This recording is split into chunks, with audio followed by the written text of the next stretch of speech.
What really happened with your host, Mike Rivero, because World War III is a really bad idea. Here is your host, Michael Rivero. And aloha, America. Welcome to our show today. It is Thursday, July 19th, 2018. Sure happy it's Thursday. Sure happy it's Thursday. Sure happy it's Thursday.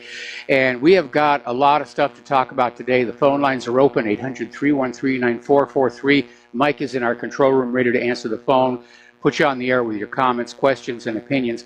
A reminder that our third hour guest today will be Leon Siu from the Sovereign Kingdom of Hawaii, and he's actually going to be calling into the show from down on the Big Island in Hilo, so we might be able to get some additional details about the volcano as well as his progress on getting international recognition for an independent nation of Hawaii. All right, so let's get on into it. William Binney has now added his voice to the crowd of people saying it would have been impossible for the Russians to have broken into the DNC servers and copied off the data. And he said the main reason is that an analysis of the stolen files showed they were downloaded at a rate of 49 megabytes per second. Now, the internet can't do that, especially here on Spectrum. Connections people simply cannot hit that speed from one personal computer to another. It might be possible with a very good server with an extreme connection, but the DNC didn't have that. Over the web, it would be unlikely. The only thing that is possible for the download speeds recorded embedded in the files is a high-end flash drive plugged into a USB 3 port. So once more, there's evidence against this being a Russian hack, or for that matter, a hack from anybody. And once again, we're looking back at Seth Rich, who certainly would have known how to use a high-performance flash drive and a USB 3.0 port, as being the leak. But despite that, the Democrats and the corporate media are basically operating on the assumption that the Russians did hack the DNC servers. It's a foregone conclusion. The science is settled. Only a Russian stooge would dare question it now. And they're declaring it an act of war. They're really pushing forward on this and saying, oh yes, it's an act of war when they come on in and hack our computers. And again, there is no proof. There is no proof that any of this stuff actually happened as described. Now, yesterday we were talking about how one Democrat was equating the alleged hacking with Pearl Harbor. And today, Democratic Senator Richard Blumenthal is comparing it to 9/11. They're really reaching. They're just scrambling to push this agenda. But you need to remember something. The United States went to war with Iraq without any evidence of weapons of mass destruction. Now we're being driven to war with Russia without any evidence of collusion or hacking. And the same guy is behind both of them. Because for those of you who don't remember, Robert Mueller was at the forefront of those claiming Iraq had weapons of mass destruction. And now he's back at it again, saying Russian hacking, Russian collusion, pushing for more war. Well, here's your rifle, Robert. Paul Craig Roberts is out with another article saying crazed U.S. prostitutes drive the world to nuclear war. And he's just pointing out, and everybody can see this for themselves, it's like corporate media is standing behind us with cattle prods and bullwhips, just trying to drive us off the edge of this cliff to a major, major war. And I love this one sentence that he has in this article talking about America's corporate media. The only conclusion is that the American print and TV media is devoid of all intelligence, all integrity, and all self-respect. The American print and TV media is a collection of excrement that should be flushed down the toilet. And the instant I read that, my first reaction is, don't sugarcoat it like that. Tell us how you really feel. But we do know Paul Craig Roberts is absolutely right. Now, Mark Levin was on Fox News Channel's Hannity saying that there are psychopaths in the media. And he went on to say, it doesn't matter what Trump did, backing off on the meddling issue. It wouldn't have made any difference. No matter what he says, the media and the Democrats are still going to be attacking him. So Trump has no reason to play nice anymore. It's not going to get him anything. It really is time for him to get out those presidential brass knuckles. And I think right now the American public would side with him, because we're all sick and tired of the snowflakes and the whiners and the crybabies that are out there. All right, we're going to take a phone call. James in South Carolina, aloha, welcome to the show. What's on your mind? Michael, I was listening yesterday, and you were talking about Sandy Hook right at the end of the show. Yes. Well, I remember, I think about 2 months ago, you made this, I'm almost positive you made the statement that Alex Jones had gone to court against the Posner man about defamation, and the lawyer had asked the man if he could prove that the dead child was his son. And the man could not do it, and the case was dropped. That was Wolfgang Halbig. The case was dropped. Did that not happen? That was Wolfgang Halbig, not Alex Jones. But Wolfgang Halbig and Alex Jones are back in court now in a jury trial. They're being sued by the parents of Sandy Hook, and we're waiting to hear an update of it. But it is a jury trial, which means Halbig is going to have a chance to stand up there. And basically all he's got to prove is that a reasonable person would say there are problems with the official story. That's all he's got to do. Because in order to secure any kind of a punitive conviction against him, the plaintiffs are going to have to prove malice, that Alex Jones and Wolfgang Halbig intended to cause them some kind of harm. And they can't do that. Of course, they may not be thinking about winning the lawsuit. They may just want to drag it on out and try and bankrupt both of them. Easy to do in the case of Wolfgang, unfortunately. It does seem very strange that the man could not prove that the dead child was his son. I mean, that ought to be a red flag waving all over the place. Yeah, it would be a red flag. I'm not sure about the exact details of it, but I know that during the discovery process, Halbig's lawyer demanded documentation, and I think one version I heard, it was simply to prove that he actually lived in the city at the time of the incident. And Posner just dropped the case and he was gone. But they're back in court again, and it's a very, very dangerous precedent where they're just going to try and sue anybody who questions the official story about anything out of existence. So I'm hoping that Alex and Wolfgang will prevail in this and set a legal precedent. This could actually go all the way to the Supreme Court. Well, it needs to come to some kind of termination one way or another. Thank you, Michael. I appreciate it. All right, thanks an awful lot. We're going to do a shout out now to our on-air affiliates who are just now rejoining our network. And we're going to take a phone call from Francis in Montreal. Aloha, Francis. Welcome to the show. What's on your mind? Hi, Mike. I wanted to talk about further ramifications that are emerging from the big Helsinki meeting. Yes. And there's a really good article in The Spectator that just came out. And I want to draw it to your attention and to all your audience. Assad is back for good in Syria, and with Trump's blessing. A U.S.-Russia peace plan has huge implications for the Middle East, by John R. Bradley. Yes. And it goes on to talk about this is not just Putin, Benjamin Netanyahu's involved. Assad is there to stay. That's what they want. The U.S. is pulling out. And Bolton is actually involved. I'm surprised because when Bolton got in, I was like, oh, my God, this is the worst of the neocons. But this is all getting straightened away now. And even the whole objective is they don't, like the Israelis, I think, are really terrified of a war over the Golan Heights.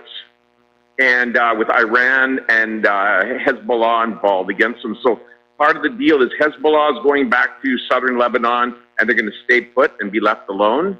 And Syria is going to be left there. There's just been a huge 3-day battle Yes. in eastern Syria with the Syrian army, and they've just completely destroyed the rebel forces. Yep. And they're taking the prisoners and dumping them off in the northeast corner, and they're going to get bombed into oblivion by the Russians, by the Syrian Air Force. And the main thing, though, is for the Israelis they want Iran to be pulled back and just get out of Syria because they're terrified of Iranian forces there. And part of the deal, apparently, is Russia is coming in and they're slapping $50 billion on the table on a big oil and gas investment in Iran. And so that's going to be the, sweetener for the deal to get Iran out of there. And once that's done, Saudi Arabia is involved, the Gulf states are involved, and it's a massive, complex peace plan. And, it's like Trump is just turning out to be this amazing diplomatist who's just sweeping away decades of garbage off the table and clearing a lot of problems up in the world. Okay, let me back up here a little bit because I have one small problem. First of all, the only people who know what was said in that 2-hour meeting is Putin, Trump, and the translator. And Congress is trying to get the translator to testify under oath here. Your comment about the prisoners are just going to be dumped off in the Northwest and then bombed out of existence by Russia and Syria, that would not be part of any kind of a peace plan that had any chance of going public because you're talking about a war crime there. So right there, where is this information sourced from? That's my question. I told you at the beginning, it's The Spectator. It just came out. It's by John R. Bradley. Assad is back for good in Syria and with Trump's blessing. A U.S.-Russia peace plan has huge implications for the Middle East. And let's see here. This was all pre-planned. All the diplomats, State Department people that came with Trump, and they were having meetings with the Russian alternatives. This is all being discussed behind the scenes. And with Saudi Arabia, United Arab Emirates said to be behind Israel, and Turkey scrambling to fall into line behind Russia, it's a done deal. Assad, in short, is here to stay, and the West must now begin the process of coming to terms with the fact that it backed the losing side in the Syrian civil war. Given that the U.S. was close to going to war against Assad not so long ago, it's a shift, and one that's been some time in preparation. Last month, Trump quietly abandoned U.S.-backed Islamist rebels in southwestern Syria. This was the birthplace of the uprising against Assad. Let's see, here. Most of the rebels surrendered and have been given safe passage to their last redoubt in the north. Those who remain now await what promises to be a final devastating onslaught from the Syrian army and their allies in the Russian Air Force. And yes, we should expect two acts in tandem. Syria is now, to all intents and purposes, a Russian protectorate. And so the Russians will win out of this a Mediterranean seaport. Yes. And the Israelis are good with that. Benjamin Netanyahu is good. So this is getting really complicated because there's all this other stuff. Like, this is speculation on just my part, but, you look at the big shootout in Las Vegas and the change in power in Saudi Arabia and even like all the fury coming out of Hollywood and, the pedo sex trafficking and all that stuff. And this is a big, elaborate, intertwined story. And it seems even within the Jewish higher levels, there seems to be some sort of a battle. Because, within Israel, we don't get it reported here too much. But if you read the Israeli press, they really want to get Netanyahu out. Yes. He's been there for almost 20 years, and there's a big press. And it seems like there's almost like a civil war within, the Zionist community. And Trump himself is a Zionist, but he's hated by this big faction of Zionists that hate Benjamin Netanyahu. And this whole peace plan seems to be something to do with that. It's a desperation move by the Netanyahu faction and Trump to, lock things down. And then, the opposition Zionists are all screaming against any slander they can to try to, impeach Trump or stage a coup d'etat just to stop it. And, they'll even stage I don't know what went on in Las Vegas. That still baffles me that they can, just massacre a bunch of people like that and then nothing is said. There's no big inquiry or anything. And I've been watching politics closely since the 60s, and yes. I've never seen, I'm a political junkie. I'm a news junkie. And it's I've never seen anything like it right now. Like it's No, as crazy as it's the definitely Cuban Missile escalating. Crisis and all that. It's definitely escalating. All right, well, listen, thank you for the information, James, and I agree with you. It seems every day it gets just a little bit weirder out there. So we're going to let you go and switch over to Francis and... oh, I'm sorry. This is Francis I'm talking to, right? I was talking to. All right, phone lines are open. Got to keep track of that. So we're getting on back to the onslaught against Trump. And I have to admit, I have a great deal of sympathy for him, that he is just embattled from all sides. It's coming at him from left, right, from his own party, his own staffers, and the corporate media. So apparently, Adam Smith was on Tucker Carlson talking about this latest indictments against the Russians. And he comes right on out and says on Tucker Carlson that the indictment shows these Russian operatives had regular contact with high-ranking Trump officials. Here's the problem. It doesn't say that. It's not in the indictment. Adam Smith just made that up to push that whole collusion agenda again. In fact, last week, Rod Rosenstein said there was no allegation in this indictment that any American citizen committed a crime. And he said nothing about these 12 Russians having any contact with any Trump official. It was just another blatant lie by Adam Smith, desperate to link the Trump campaign to Russia. That's their last hope, to find a way to get him out of that office, to portray him as a Russian stooge and a Russian puppet. And it's falling on deaf ears. People may be burned out on it. The latest survey from Gallup, asking the nation, what is the most important problem? Russia got less than 1%. And it's still in decline. People are burned out about it. It's been going on a year and a half. We've been hearing about Russia collusion, Russia collusion. There's no there. We're all starting to suffer from Russia fatigue, as it were. Now, former CIA Director John Brennan is out there now urging Republican patriots to help impeach Donald Trump after the Putin meeting. So it looks like they're realizing the Democrats will not take the House this November. So now they're starting to work on Republicans who might be convinced to turn on their president and their party and impeach him for whatever reason they're going to come up with. They're going to keep pushing this collusion story, call it a high crime and misdemeanor, and they're going to try and impeach the president without a single shred of evidence. Some people don't even want to wait until November. Whoopi Goldberg is demanding Homeland Security stage a Trump intervention. She was on The View Monday, and Goldberg and her fellow presenters was almost a race to see who could be the most enraged about Trump's performance at Helsinki. John McCain's daughter, Meghan, basically said, are you an American first? Do you not believe in genocide? Or are you going to allow the chemical gassing of children right now? I mean, they're just grasping at anything out there.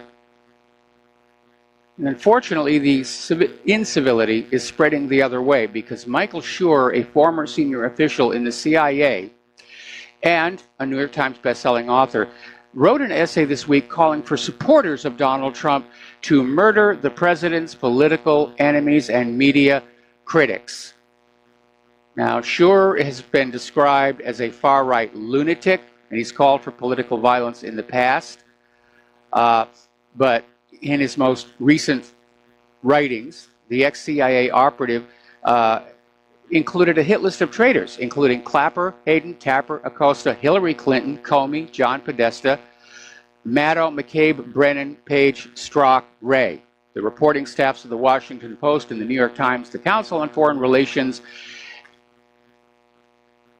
This is insane. We'll be right back. And aloha, America. Welcome back to our show here. We're going to get on back to the news.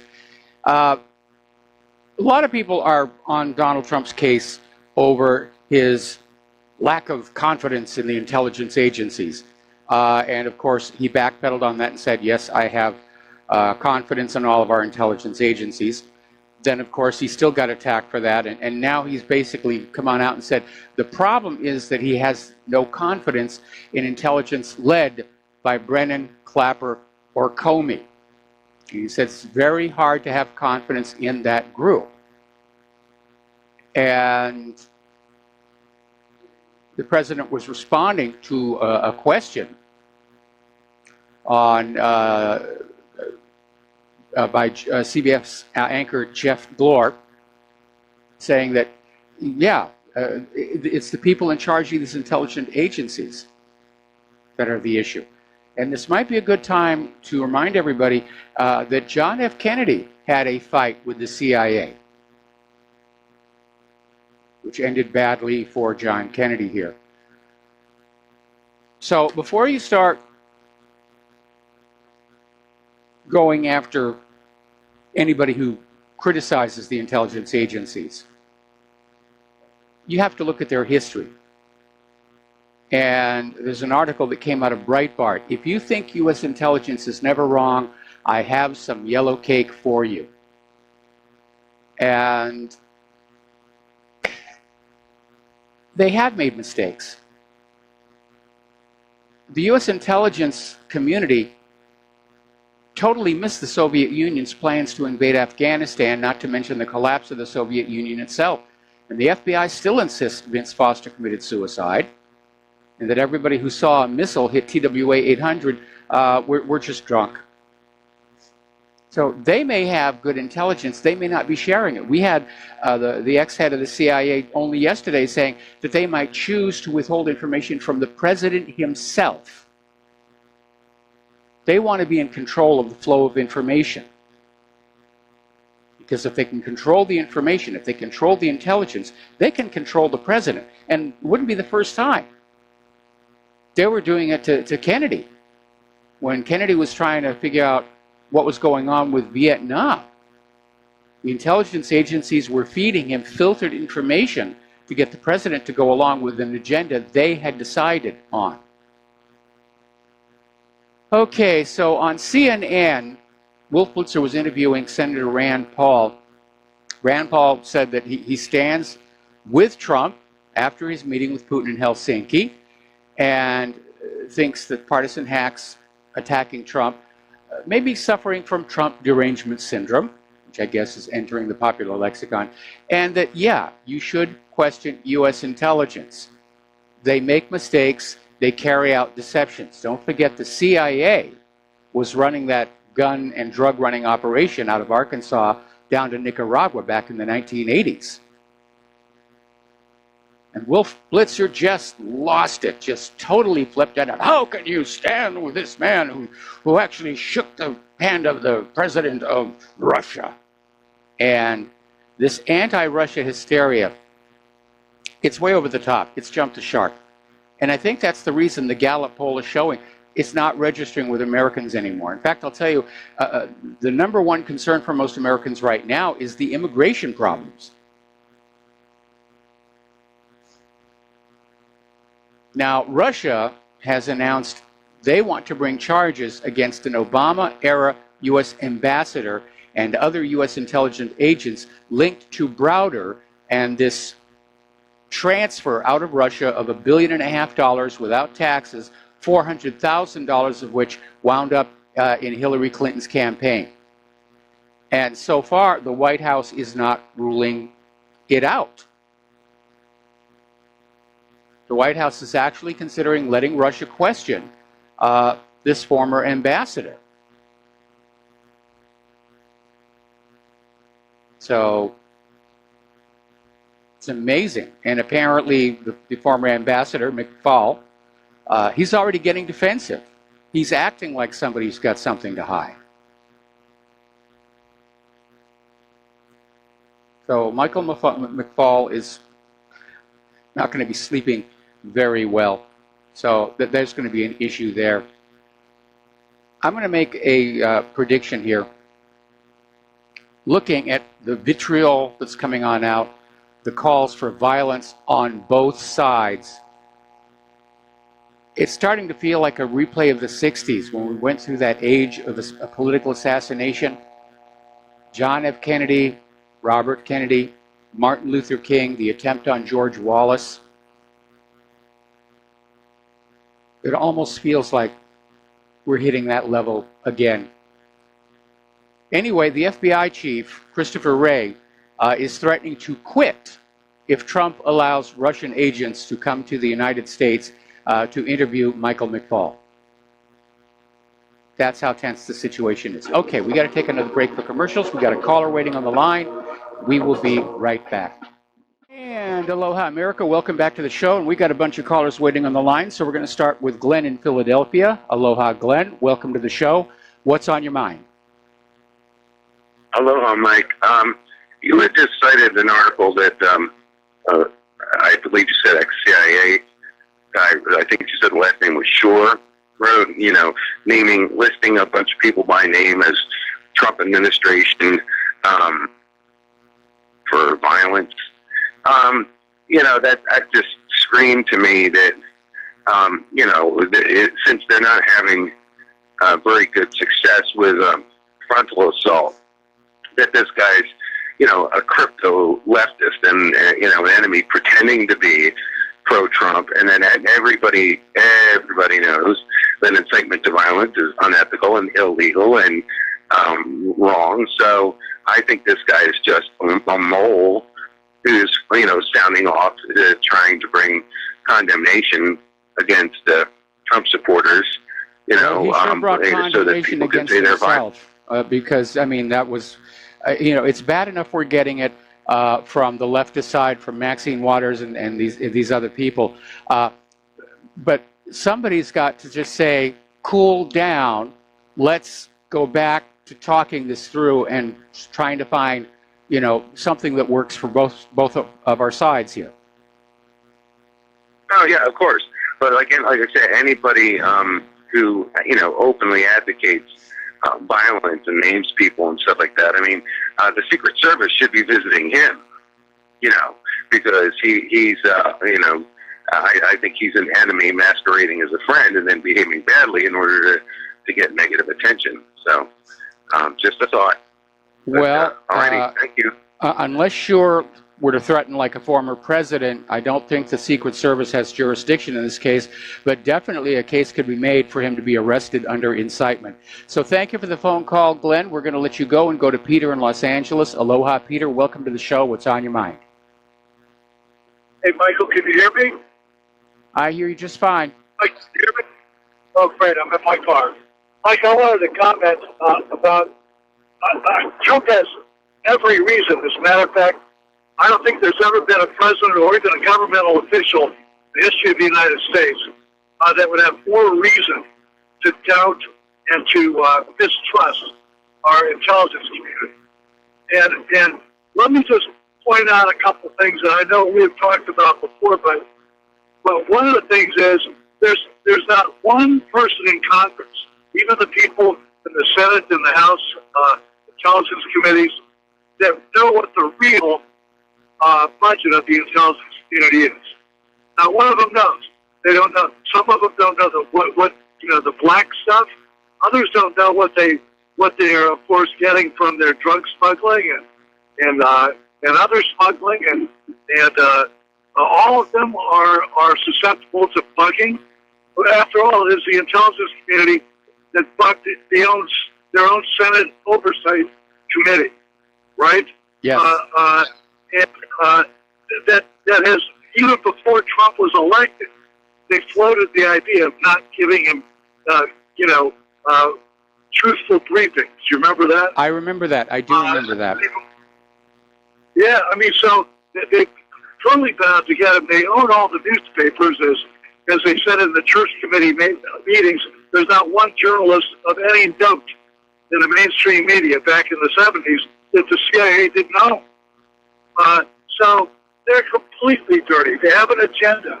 They've gone off the reservation in not only surveilling the American people, but intervening with their surveillance in the Democratic quote process and on the side of Hillary Clinton.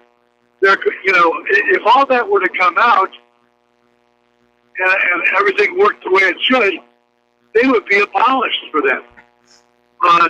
So anybody in their right mind, if they listen to these guys, remember that the journalists telling these stories, like Anderson Cooper, who was a CIA guy, either they're bought by the CIA, they were in the CIA.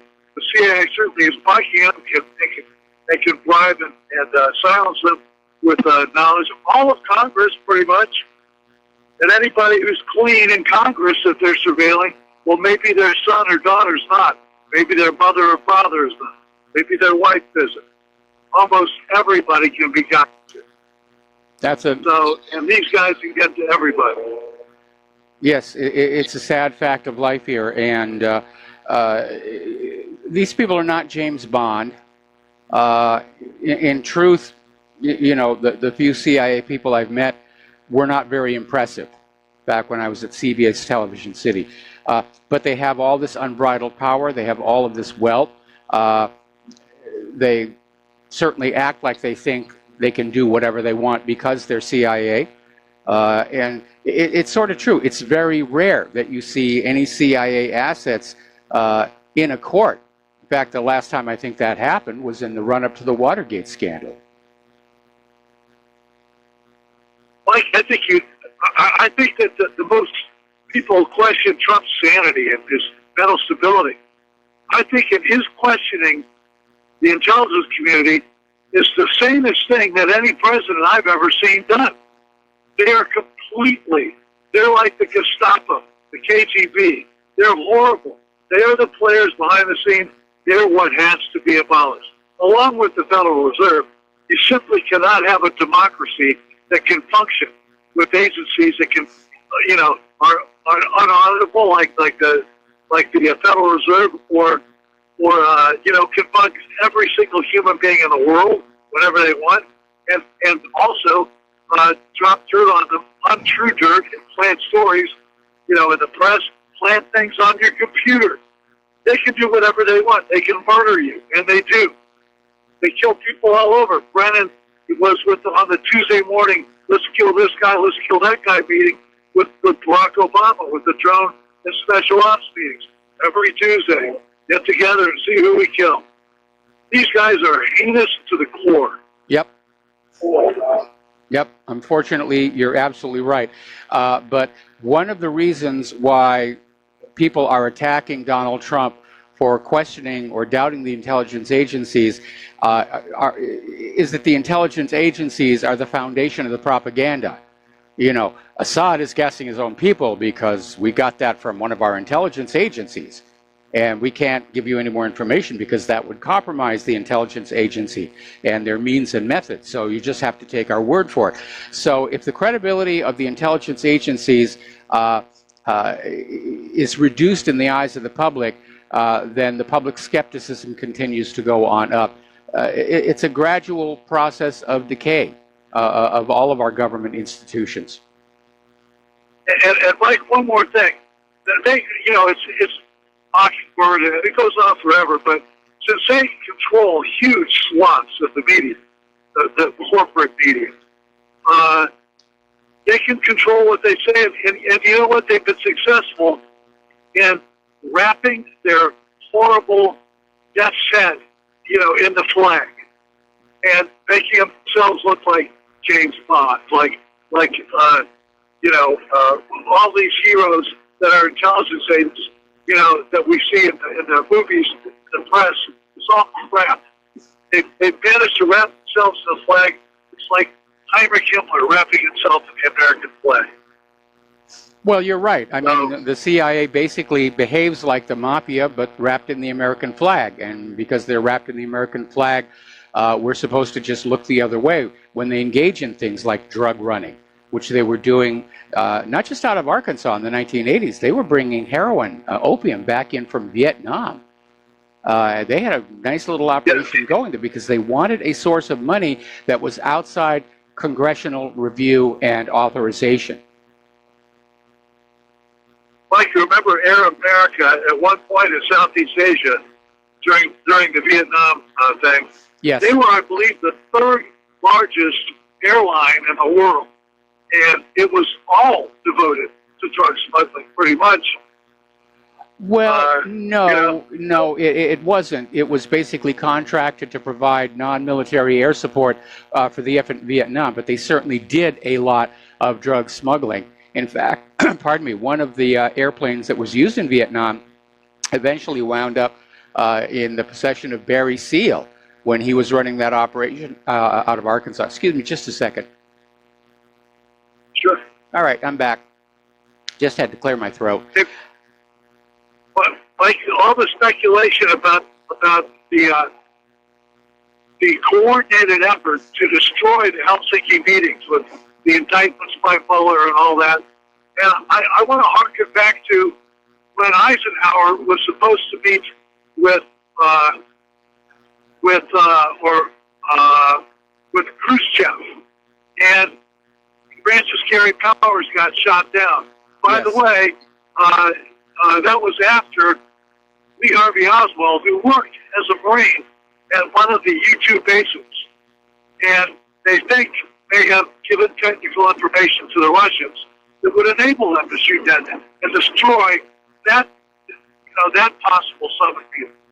Well, they actually, go way back doing this the stuff. version of the story I heard was that Francis Gary Powers' aircraft was sabotaged because it used multiple fuels because of the high altitude, and one of the fuels was just this little tiny tank. It was just a tiny amount of this fuel to make it all work. It was so small it didn't even have a fuel gauge, and the story I heard was that this special fuel in this tank was drained off. They calculated that it would run out when Francis Gary Powers was over Russia, and his engine would stop at altitude, and he would have to come down to a lower altitude to do an aerial restart, and that's when he got shot down.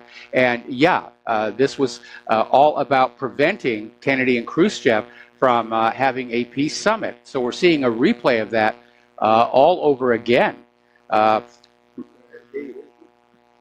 Politicians will sabotage their own presidents to keep their own agendas going. Clearly, and the entrenched deep state, which is basically embodied by the intelligence agencies, are better placed to do that and do it more often than anybody else. They can leak information. They can sabotage it. Like I say, they can plant stuff on your computer. They can do whatever they want. They can kill you. Yep. That's Michael Hastings. Yep, or Seth Rich. Or Seth Rich. That's right. Or for that matter, William Coleman. Yeah, that one was pretty. That was pretty obvious. Somebody grabbed him, and apparently he had information somebody wanted to make sure was never going to get out. Anyway, Peter, I'm going to let you go here. We're going to switch over to Dustin in New Jersey. Aloha, Dustin. I thank you for waiting so patiently. And what's on your mind? Don't forget about Michael Hastings. We all remember him in his Mercedes. Yeah, Peter did mention Hastings. Oh, he did, yeah. Because, hey, Mike, I got to come in the defense of Michael Schur, not for what he said of the hit list. Well, he didn't add John Brennan, that's one thing. But, but Mike, he did say to dump Israel and Saudi Arabia in that great heated debate when he had up against Peter King during when he was up in the Senate talking to, and they called him in because he was in charge of the bin Laden. So I don't think that dude is I don't think he's a fraud. I think, he's angry. He's basically saying, kill them before they kill us. They're going to get us all killed. You know what I mean? This is coming down. Remember, Antifa's out there beating up Trump supporters. These people started that. Well, it doesn't matter who started it. It doesn't matter who started it. Both sides have to stop it, or we're really going to have, civil war, or at least massive civil unrest in the streets of the United States of America. And there are so many opposing parties, nobody's going to know where to draw the battle lines. You're going to have the illegal immigrants against the legal citizens. You're going to have the Trump supporters against the Trump deranged. It's just going to be all over the place. But people have got to stop all this talk of incitement. Whether it's Michael Schur or it's Maxine Waters or it's Whoopi Goldberg, it's gone on too long as it is, and everybody needs to calm down. But even like with John Brennan calling what Trump said traitorous, this guy is like a traitor. You know what I mean? These people, the ones going after Trump, I mean, Trump's not perfect. He's got a lot of flaws, obviously, but these people are the traitors. You're witnessing, Mike, the downfall of America, because these people are coming out of the woodwork now.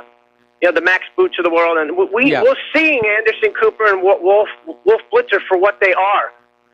You know, and Rachel Maddow on MSNBC. We're seeing what they're just tools, and that's why Fox had to backpedal a little, because they're getting a lot of feedback from the Trump supporters now.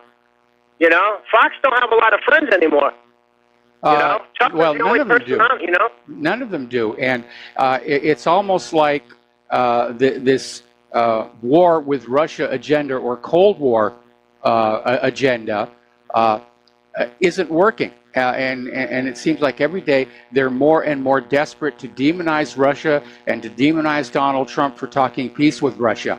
And Peter was absolutely correct to bring up Francis Gary Powers. That shoot down of the U-2 plane derailed the plan that Kennedy had to try and seek some kind of detente with the Soviet Union. Kennedy wanted to call off the race to the moon in favor of a joint project. And these were all good things. But he was a threat to the military-industrial complex. He was a threat to the Federal Reserve. He was a threat to the Texas oil billionaires. He was a threat to organized crime. And you get that many enemies, and yeah, even if you're the president, bad things will happen. And I have to be very honest, I am very, very concerned that we've reached a point where if these anti-Trumpers aren't able to get any more traction with the propaganda about collusion and hacking, that there may be an actual attempt on the president's life. And I know he's got his own private security working together with the Secret Service Protective Detail. And all I can say is be vigilant, because my sense is there's a real danger out there. With all this talk of violence and with all of this opposition to Trump's policies, there is a threat, and be vigilant. And Mike, you know what's, Donald Trump is like Kennedy, and John Brennan is Dulles, one of the Dulles brothers, because even though he's not in there anymore, he has a lot of contacts, and they can do a lot. I mean, they can pull some kind of a false flag with Estonia doing something. You know what I mean? Like they can do something. Dustin, got to take a break for commercials. Don't hang up. I'm going to come back to you because you're making a very good point about the Dulles brothers. And aloha, America. Welcome back to our show. We're still talking with Dustin in New Jersey. And you're right. There's almost a sense of deja vu about what's going on. We have a president who's trying to, calm down relations with Russia that have been fanned up by Cold War version 2. That's like John F. Kennedy. And you're absolutely right. Brennan fits right into the mold of Allen Dulles, who was head of the CIA in Kennedy's time until Kennedy fired him over the Bay of Pigs. Wow. I mean, history may not repeat, but it's definitely rhyming. Yeah, but Mike, we got out of the Cold War because remember Cuba happened because of us putting the Persia 2 missiles in the Turkey. Pershing. That's why the Cuban Pershing was it the Pershing 2 missile, right? Yes. I think not the, but well, you know what I mean. But the Cuban Missile Crisis was because of that. But Mike, we're at a situation where we might not have that chance again. You know, we were given that chance, and that. Remember, they wanted to sink one of the ships going to Cuba, the Russian ships, and then you found out later there was a Russian subs under there. They had nuclear torpedoes, and we all know how that would have ended. But I'm saying we're at this point again. Yes. And I mean, it could turn out the opposite way this time. Well, somebody could make a mistake. Somebody could, Dr. Strangelove was a warning that some officer could just on his own say, yeah, let's get the party started here. Or if you remember the movie War Games, that was actually based on a real-life incident that actually happened and almost triggered a nuclear war. But the armaments industry, the military-industrial complex, they're making huge amounts of money, and they're willing to risk this kind of war because they're not going to fight in it, and it's good for business. The bigger the wars are, the more money they make, and they're pushing really hard for Cold War II, if not a hot war, which I'm convinced would be an absolute mistake for the United States. But the reason the first Cold War ended was, of course, the collapse of the Soviet Union. And we may see Cold War 2.0 end with the collapse of the United States.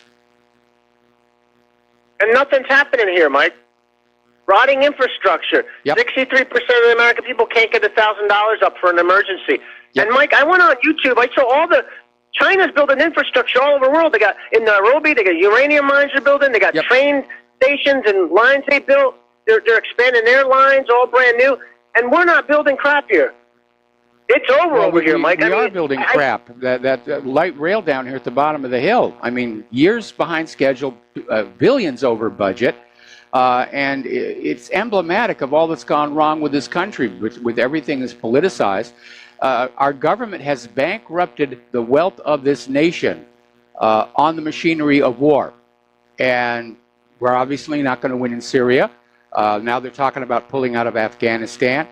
And I would like to see all these wars come to an end. But would it not have been better to have simply not started these wars in the first place and spent all of that money on rebuilding this nation? And now they've missed the opportunity.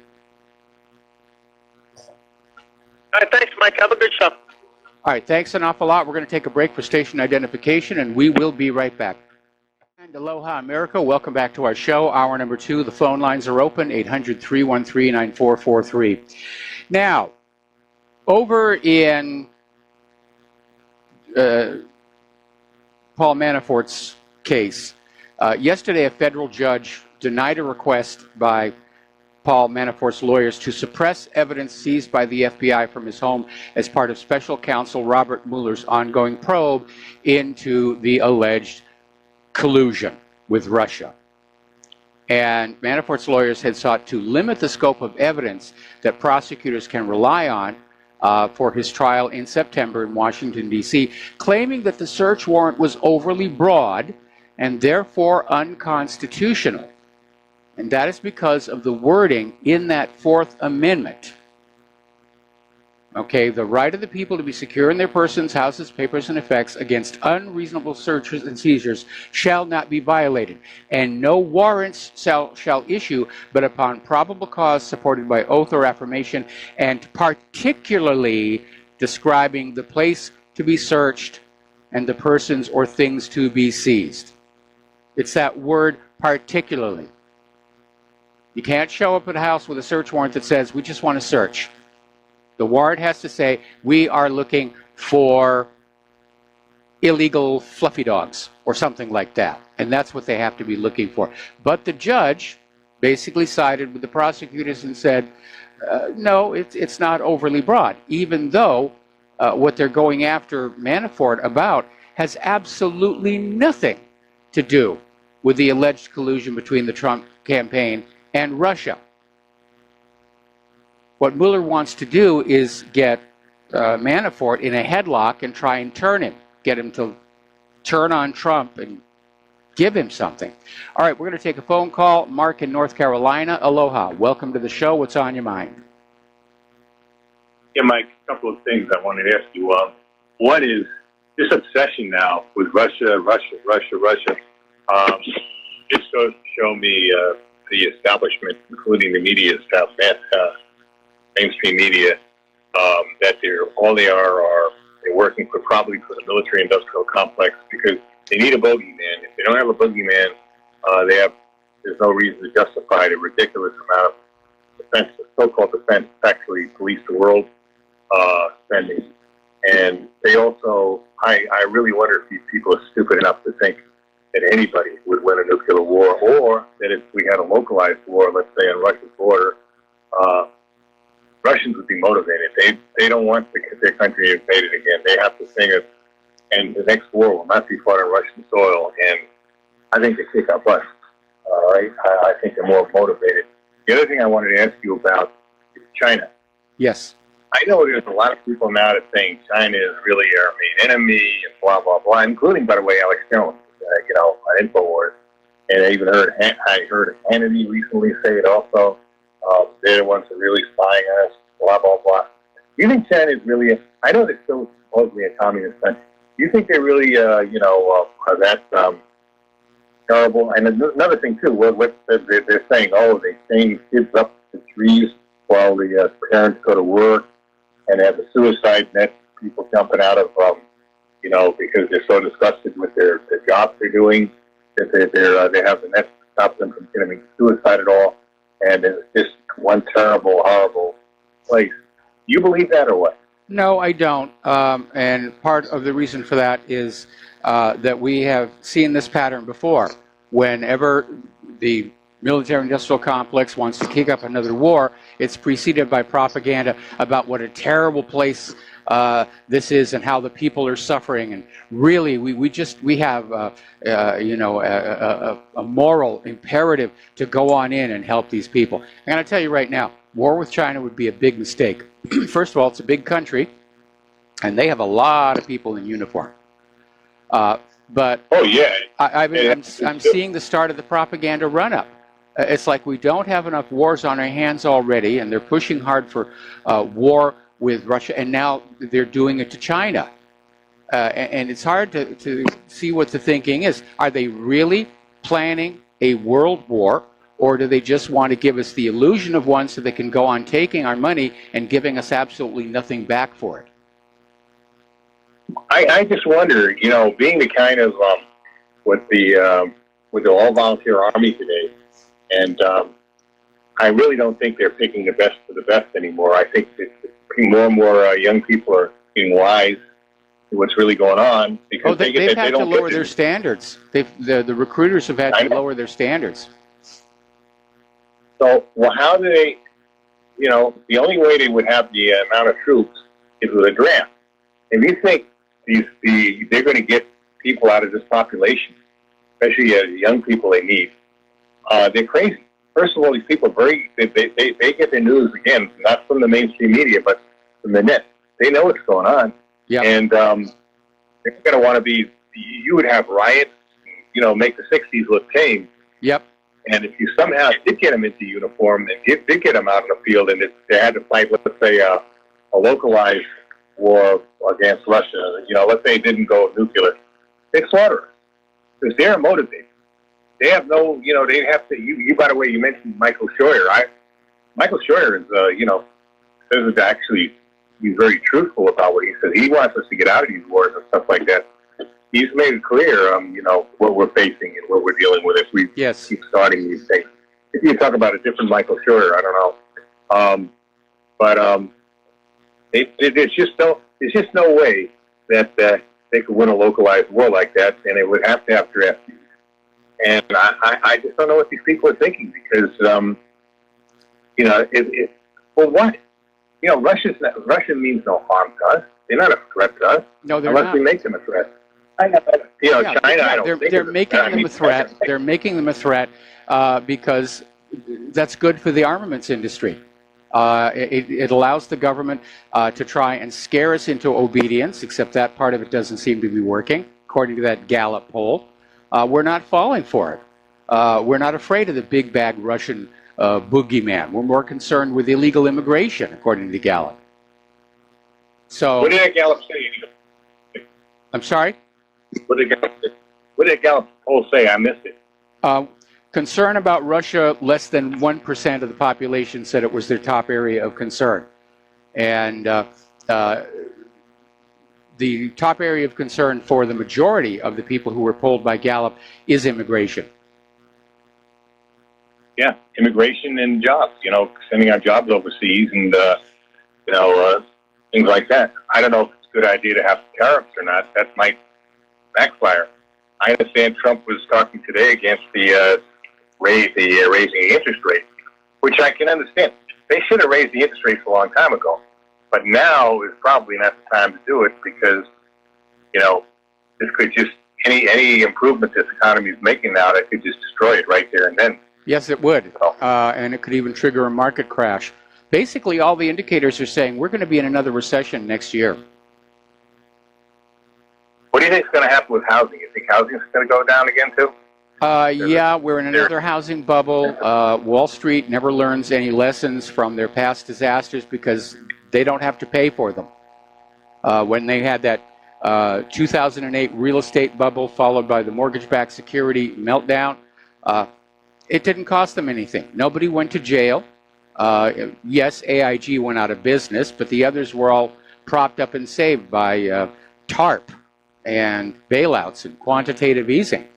And those members of Congress... AIG,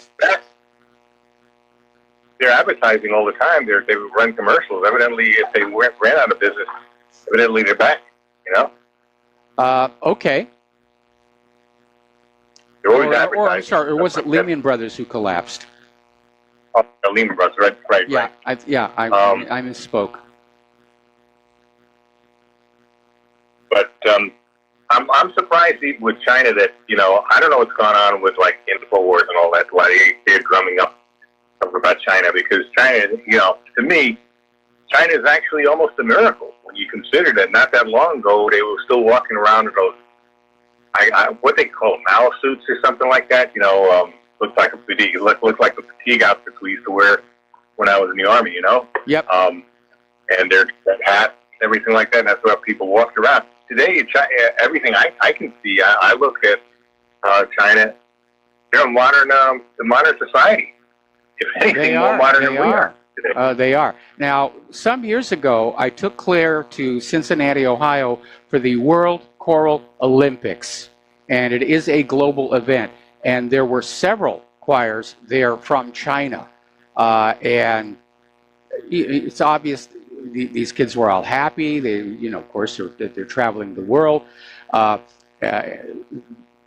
Performed very, very well. They didn't look to me like the children of a society that is all that oppressive.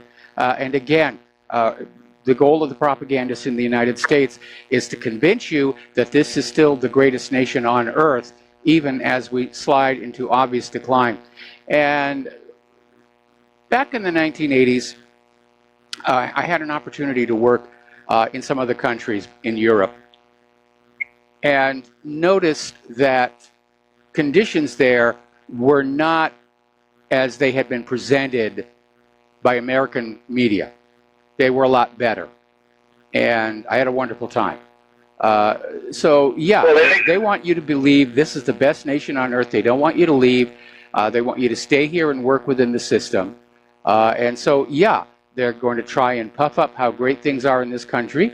And with everybody able to look around and see that things aren't very good in this country, yeah, you're going to start seeing more and more propaganda that says, oh, this country's just in terrible condition. This country's in terrible condition. Oh, you know, the beavers are out of control up in Canada.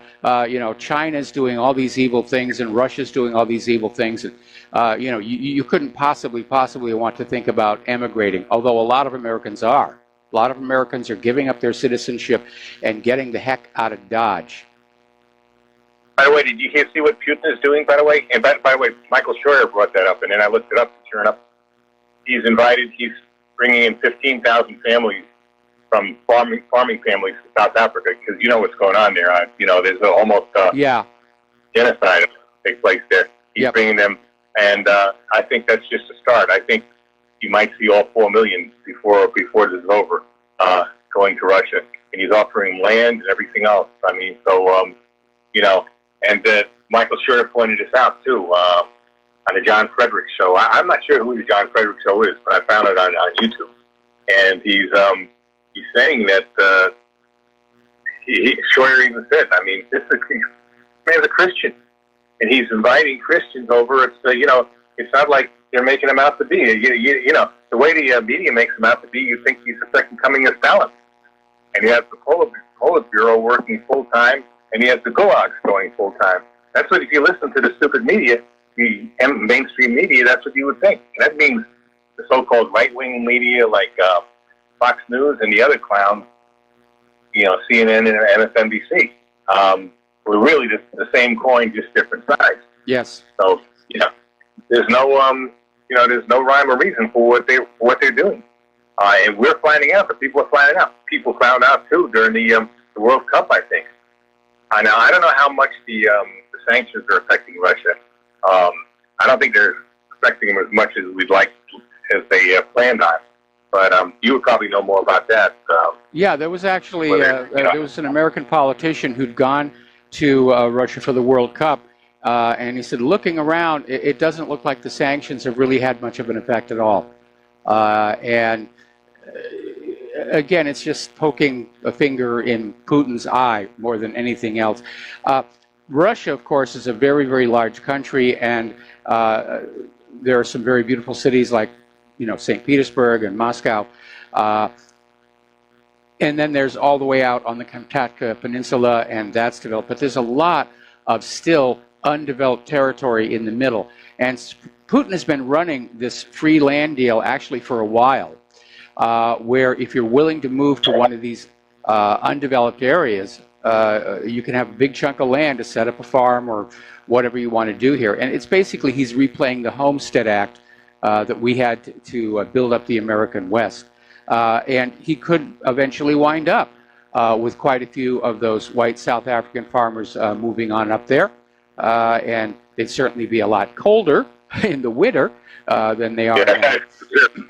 But South Africa's turning into a disaster. I don't know if you know about this guy who used to be a Palm Beach sheriff's deputy, Palm Beach, Florida, John Dugan. I was just, RT had a thing about him, and I just saw Jason, I don't know if you know who Jason Goodman is. He was interviewing him yesterday on one of the YouTube channels, Mm-hmm. And he's happy, except he doesn't have his kids. That's the only problem. But he's having them visit him. He actually fled to Russia because he was blowing the whistle about the corruption in the Palm Beach County Sheriff's Department.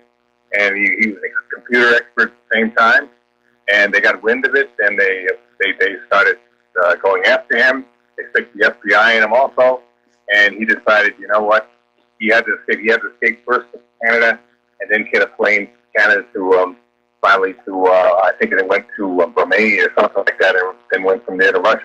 Yeah, and he's very happy. Well, I mean, imagine coming from Palm Beach, Florida, and now living in Moscow. That's quite a difference. Yeah, it is. Yeah, it really is. Okay. There was this very short franchise of movies called Reds, retired, extremely dangerous, starred Bruce Willis. And the second one of them, they actually shot part of it in Moscow, right in front of the Kremlin. And you look around in the background, you're seeing, you get a good sense of what life is like there. It's not a terrible place to live. Anyway, listen, Mark, I got to let you go. I'm falling behind on my new schedule here. We're going to do a shout out to our on-air affiliates who are just now rejoining our network. And getting on back to the news, as you know, this Russian Maria Butina has been arrested for espionage. And as it turns out, the FBI supposedly knew about her activities for a long time. They knew she was working with the NRA and conservatives, but did not warn them she was a spy. So were they trying to use Maria to set them up? Remember when there was this issue raised about the investigation into Donald Trump's campaign was to try and find spies, potential spies.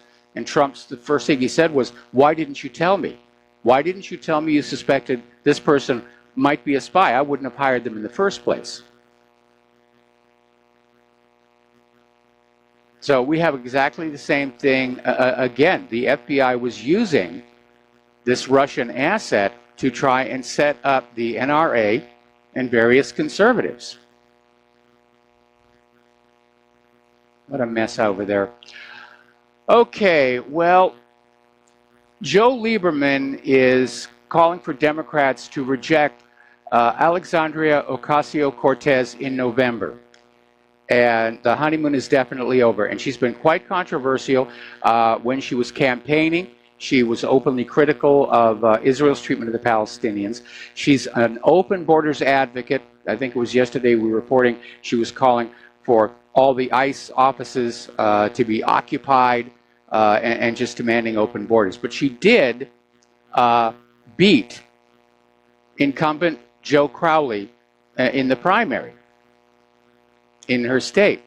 So Joe Lieberman wrote this little editorial piece in the Wall Street Journal saying that Democrats should drop her and continue to support Joe Crowley, who apparently is going to have to run as an independent because that's all he's got left. But Joe Lieberman is basically trying, again, to undo the will of the voters. It's getting to be a bad habit with these guys, I think. Alrighty, we're going to take another break here for commercials, and we will be right back after these few words. And aloha, America. Welcome back to our show here. And once again, we're coming to you with our hat in our hand and saying that Republic Broadcasting wants you, needs your support. The postal address to send a check, money order, or if you prefer anonymity, cash, is Republic Broadcasting Network, 2251 Double Creek Road, number 302, Round Rock, Texas, 78664. The phone number where you can call in with a credit or debit card donation or pledge to be a recurring monthly subscriber is 800-724-2719, extension 1 during normal business hours, extension 3 at all other times. Getting on back to our domestic politics here, John Kelly, the current White House Chief of Staff, is under fire for apparently botching the handling of a top aide's domestic abuse scandal. And there is now word that Trump may replace him with Mick Mulvaney, who is a retired four-star Marine general, as his chief of staff. So another big change in the White House staff coming. Okay, a lot of people besides me are getting a sense things are headed toward a crisis, toward a fracture. Story coming out of Zero Hedge here about how America is the upside down, and it's spending most of its text talking about this very obvious hypocrisy of just going after anything connected with Trump, while the very obvious crimes of, for example, Hillary Clinton get swept under the political rug. We're looking at a huge, huge scandal, Spygate. And we now know it involves President Obama and the FBI and probably the CIA and NSA as well. They didn't just spy on him. They set up members of his team in a grand scheme of entrapment arranged by former CIA Director John Brennan. This is huge. Corporate media, it just is not covering it.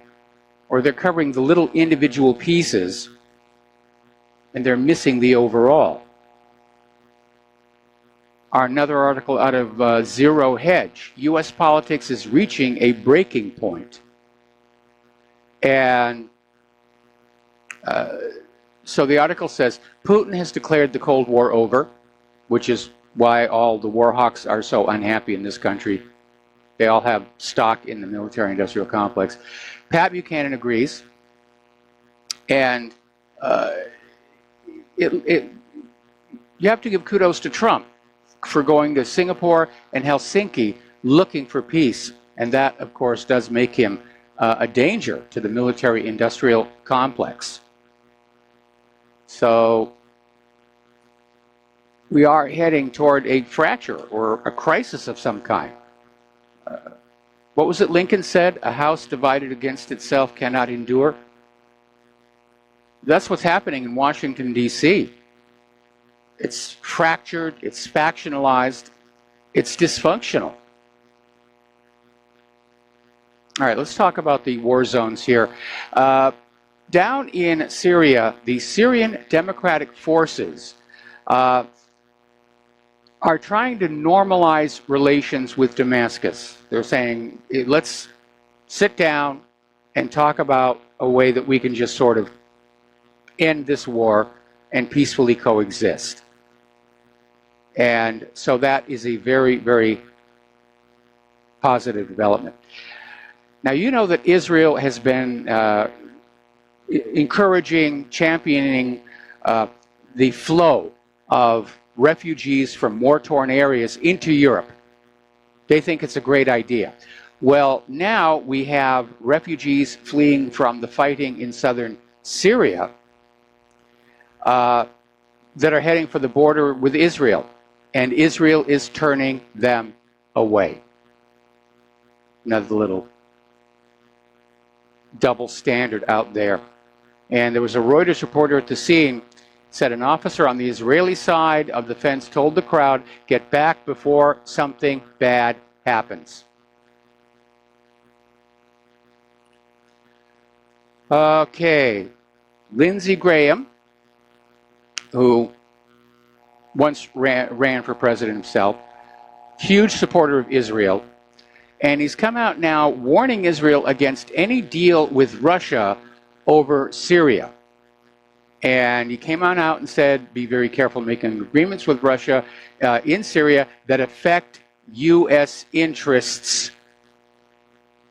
Then he went on to say the U.S. must maintain its presence in Syria to ensure ISIS doesn't come back and to counter the Russian influence. So now we can have countering the Russian influence along with the countering Iranian influence. All right, we got to take another break for commercials, and we'll be right back. And aloha, America, welcome back to our show here. And over in Hebron, the Israeli army has blown up 3 Palestinian wells from which they get their drinking water, and also blew up the front of 8 homes, leaving them demolished, so that the families living in them have to go in and out through windows. This has become a very common tactic by the Israeli army. Once again, Israeli settlers have stormed Al-Aqsa Mosque. It's just provocation after provocation after provocation. And these Israeli settlers were under armed security by the Israeli police. So Netanyahu's trying to get something going. We've heard all the talk about the Israeli military being told to get ready for a major military operation in Gaza. But Netanyahu needs the Gazans to do something to justify it, or Netanyahu will resort to a false flag. They'll launch a bottle rocket from Gaza into a dirt field in Israel, and the war will be on. Now, Israel has passed a bunch of laws that a lot of people are very upset about. Israel okayed the law limiting Palestinian access to the courts. And critics are saying this effectively paves the way for the Judaization of the West Bank. The law effectively transfers jurisdiction over administrative issues related to the occupied West Bank from the Israeli Supreme Court to the administrative court in Jerusalem. And the law also prohibits human rights groups from petitioning Israel's Supreme Court. Another law that they passed was the Breaking the Silence law, which basically says Israel can now ban critics of the occupation from giving presentations to school children. And third, and worst of all, Israel did pass that Jewish-only national self-determination law, despite the huge outcry around the world. And there was apparently quite a fearsome debate inside the Knesset. But it passed by a narrow margin, 62 to 55. But the law basically will come into force as soon as it's published in the Knesset's official gazette. And it's really sparked a wave of protests. It basically legalizes apartheid inside Israel that says there can be Jewish-only areas to which Arabs are simply banned, and that only Jews have a right to self-determination inside Israel. So it's basically reducing the Arabs to clearly a second-class inferior citizenry. Over in Great Britain, as you know, there's been this fight going back and forth over whether Parliament was going to adopt Israel's favorite definition of anti-Semitism, which is criticism of Israel's government. And they weren't able to get that through, primarily because of Jeremy Corbyn. And this triggered a profanity-laced outcry by Labour Member of Parliament Dame Margaret Hodge, who basically called Corbyn a racist and an anti-Semite, which is kind of funny because he's Jewish. But they were just out there screaming at him. Now, here's where it gets really interesting. In this debate over whether criticism of Israel's government represents anti-Semitism, a rather surprising voice is rising. 36 Jewish groups from around the world have issued a statement condemning the conflation of anti-Semitism with criticism of Israel. And their statement says, the social justice organizations from around the world, we write this letter with growing alarm regarding the targeting of organizations that support Palestinian rights in general and the nonviolent boycott, divestment, and sanctions movement in particular.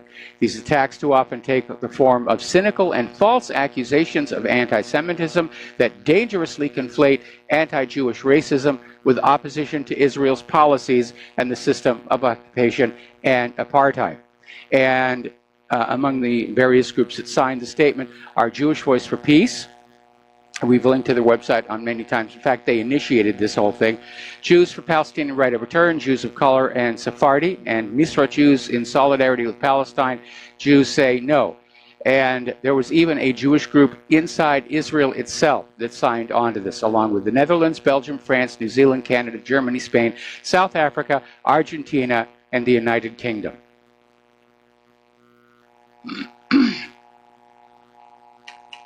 And it never really made sense. I mean, saying that the only reason people criticize Israel's government is they hate the Jewish people is like saying the only reason people criticize the Nazis is they hate Germans. That's how silly this whole thing has been.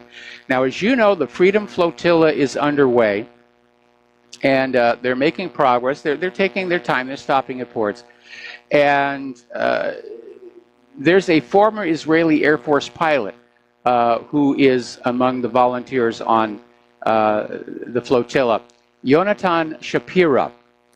And he's basically saying it's time for a boycott of Israel, not just the illegal settlements, but all of Israel. He's saying Israel's democracy is, in fact, an apartheid state led by fascist Jewish supremacists. Boy, did he get that one right. And with the passage of that Jewish-only self-determination bill, yeah, that's it. Israel's government just declared itself an apartheid state. Their attitude seems to be, yeah, we're apartheid. What are you going to do about it? Down in Nicaragua, the war or attempted coup d'etat is continuing there. And Nicaraguan National Police and pro-government civilians retook a symbolically important neighborhood that has recently become a center of resistance to President Daniel Ortega's government. And the town is called Monimbo. It's a neighborhood of Messiah City before dawn. And they had largely regained control of it by the afternoon. So, a lot of stuff going on down there. Hard to keep track of all these wars. Over in Asia, Beijing is sending some of their strategic bombers for real combat practice to a massive war games in Russia. And China will send H-6K bombers, J-10 fighters, JH-78 fighter bombers, IL-76s, Y-9 transport aircraft, and a team of airborne troops to Russia for the International Army Games 2018. Now, these war games, first launched by Russia in 2014, will be co-organized this year by China, Russia, Azerbaijan, Belarus, Kazakhstan, Iran, and Armenia from July 29th, just 10 days from now, to August 11th. And basically, it's kind of like their version of RIMPAC. Now, a lot of people wonder why the military has to be so expensive. And there used to be something in Congress called the Golden Fleece Award for wasteful spending. And more times than not, it went to the military. This one is going to really get your hair up. The Air Force has admitted that it will be spending $10,000 each to replace toilet seat covers in the C-5 Galaxy cargo planes. The reasoning is that the plane is no longer in production and there are no more spare parts, so they're having to basically custom make a toilet seat because you can't go down to City Mill or Home Depot and find a toilet seat cover for a C-5A. But apparently, Senator Chuck Grassley lashed out at the Defense Department over what he's calling a spare parts ripoff. Now, the first thing I thought about when I saw this was, wouldn't this be a good application for 3D printing?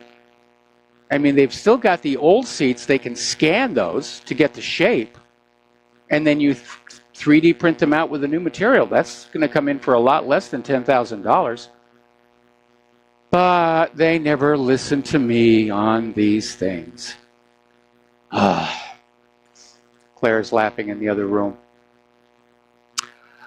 So let's get into the economic news here. And I mentioned this earlier in the show. Unless the Federal Reserve changes course, we're looking at a recession next year, 2019. And it has a lot to do with the yield on the U.S. bonds, the short term versus the long term. And a lot of people watch the difference in the yields, looking for telltale signs. And as of June 13th of this year, the median estimate of Federal Open Market Committee members of the appropriate federal funds rate by the end of 2018 was 2.4%.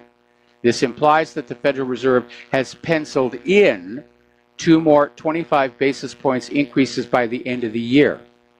If the Fed holds this rate increase course, the yield curve is signaling there will be a recession. Now, obviously, for those of you with variable rate mortgages or credit cards or things like that, a rate increase, even though it's a tiny one, it will impact you. But more importantly is the fact that the stock market is being kept in green territory. Well, it didn't make it today. The Dow was down 134. But it's the availability of very inexpensive money. So investors will basically go to the Fed, borrow a bunch of money, buy a bunch of stock, wait for it to go up, sell it out, return the money to the bank along with the interest, and what's left over is their profit. It's what they get to keep.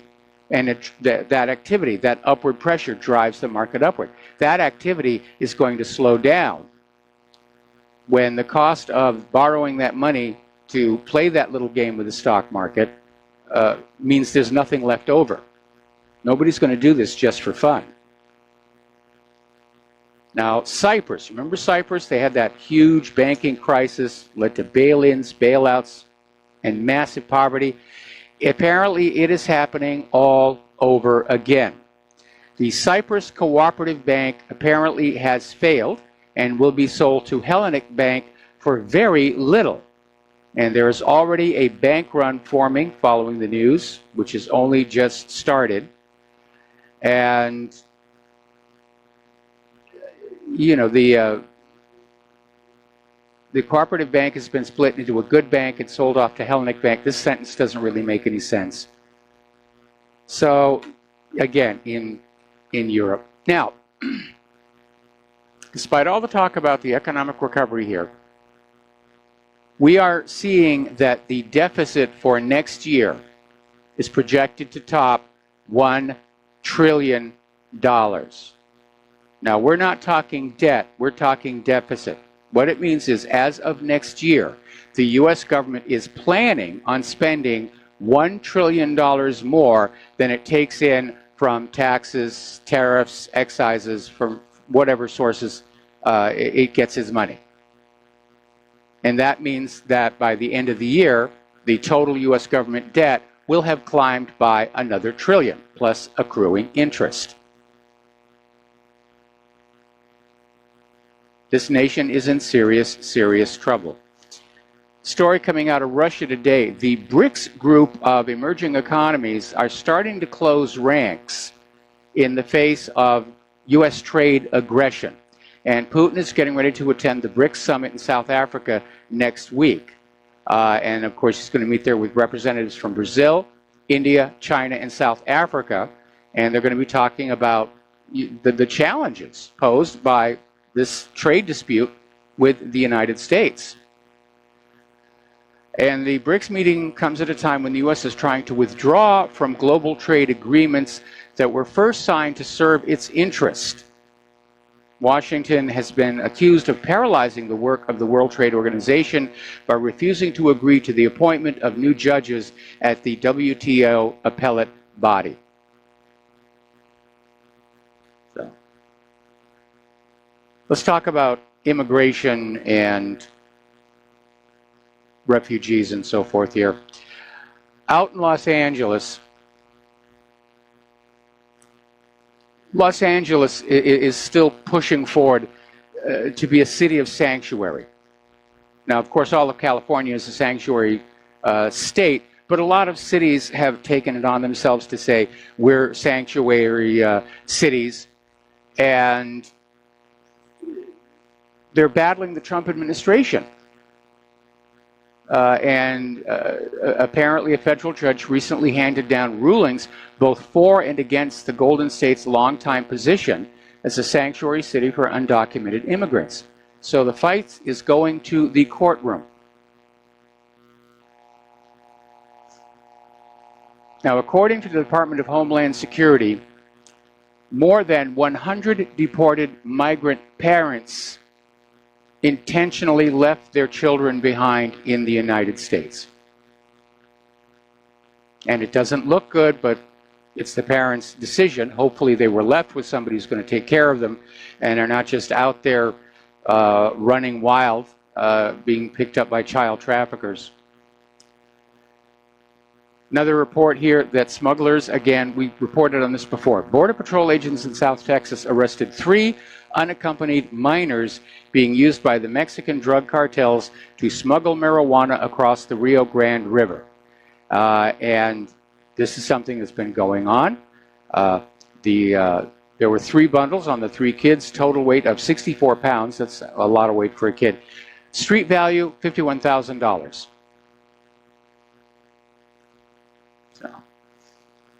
Now, over at the DNC, the Deputy Chair, Keith Ellison, has come out with this bizarre claim that national borders are an injustice.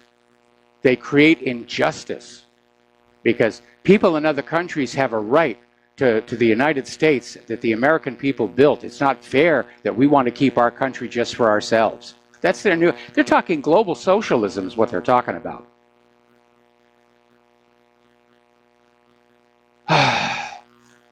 So the DNC is definitely on board with this idea of whatever you built, it has to be shared with everybody around the world. We'll be right back after these few words. And aloha, America. Welcome back to our show. And as we come up to the top of our 3rd hour, we're going to go back to the phones. Mateus in Canada, aloha. Welcome to the show. What's on your mind? Hey, Michael. I got to say that the enemy of my enemy is my friend, and Trump really has been given a mission impossible. And as disappointed as I have been, I got to say that making nice with Putin goes a long way. And the more that I see everybody in the establishment against him, the more it makes me like him. And so I wanted to say that I'm not believing the establishment polls saying that he's losing popularity, for the reason that the people that are against him, the Never Trumpers, their polls are pretty consistently against Trump. Yes. They're not honestly going to go up and down with current events in real time, whereas Trump's base, or what's left of it, they're more honestly willing to go up and down with approval based on current events. And so if Trump shoots the missiles at Syria, his base poll numbers go down. Yes. If Trump goes and has a friendly summit with Putin and puts Cold War II on hold, then his base should go up, whereas his opposition should stay consistent. So what do you think? Do you think that he's really lost popularity overall with this? I think he's lost some of his base. I'm certainly not as enthusiastic about him as I was when he won the election. On the other hand, I still maintain things would have been a lot worse had Hillary won, or to be more accurate, stolen that election.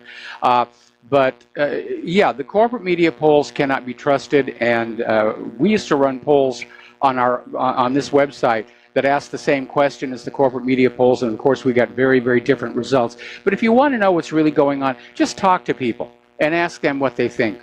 You know, don't get confrontational, don't get caught up in an argument, but just find out what's going on with your friends and neighbors in the community around you. But yeah, the corporate media polls can't be trusted. Even Fox News ran a poll, or was showing a poll today where they claimed 46% of Americans didn't think that Trump was tough enough on Russia. So, I don't know, it just doesn't seem to make sense. Yeah, this localized drop in his popularity, supposedly, in reaction to the summit, that's specifically what I'm not believing, because... No, I'm not buying that one either. That was a good thing. I mean, we can see this full court press going on, where the Democrats and even some warhawk Republicans in the corporate media, they all want to deny Trump the image that he did something good. They did the same thing after the meeting with Kim Jong-un.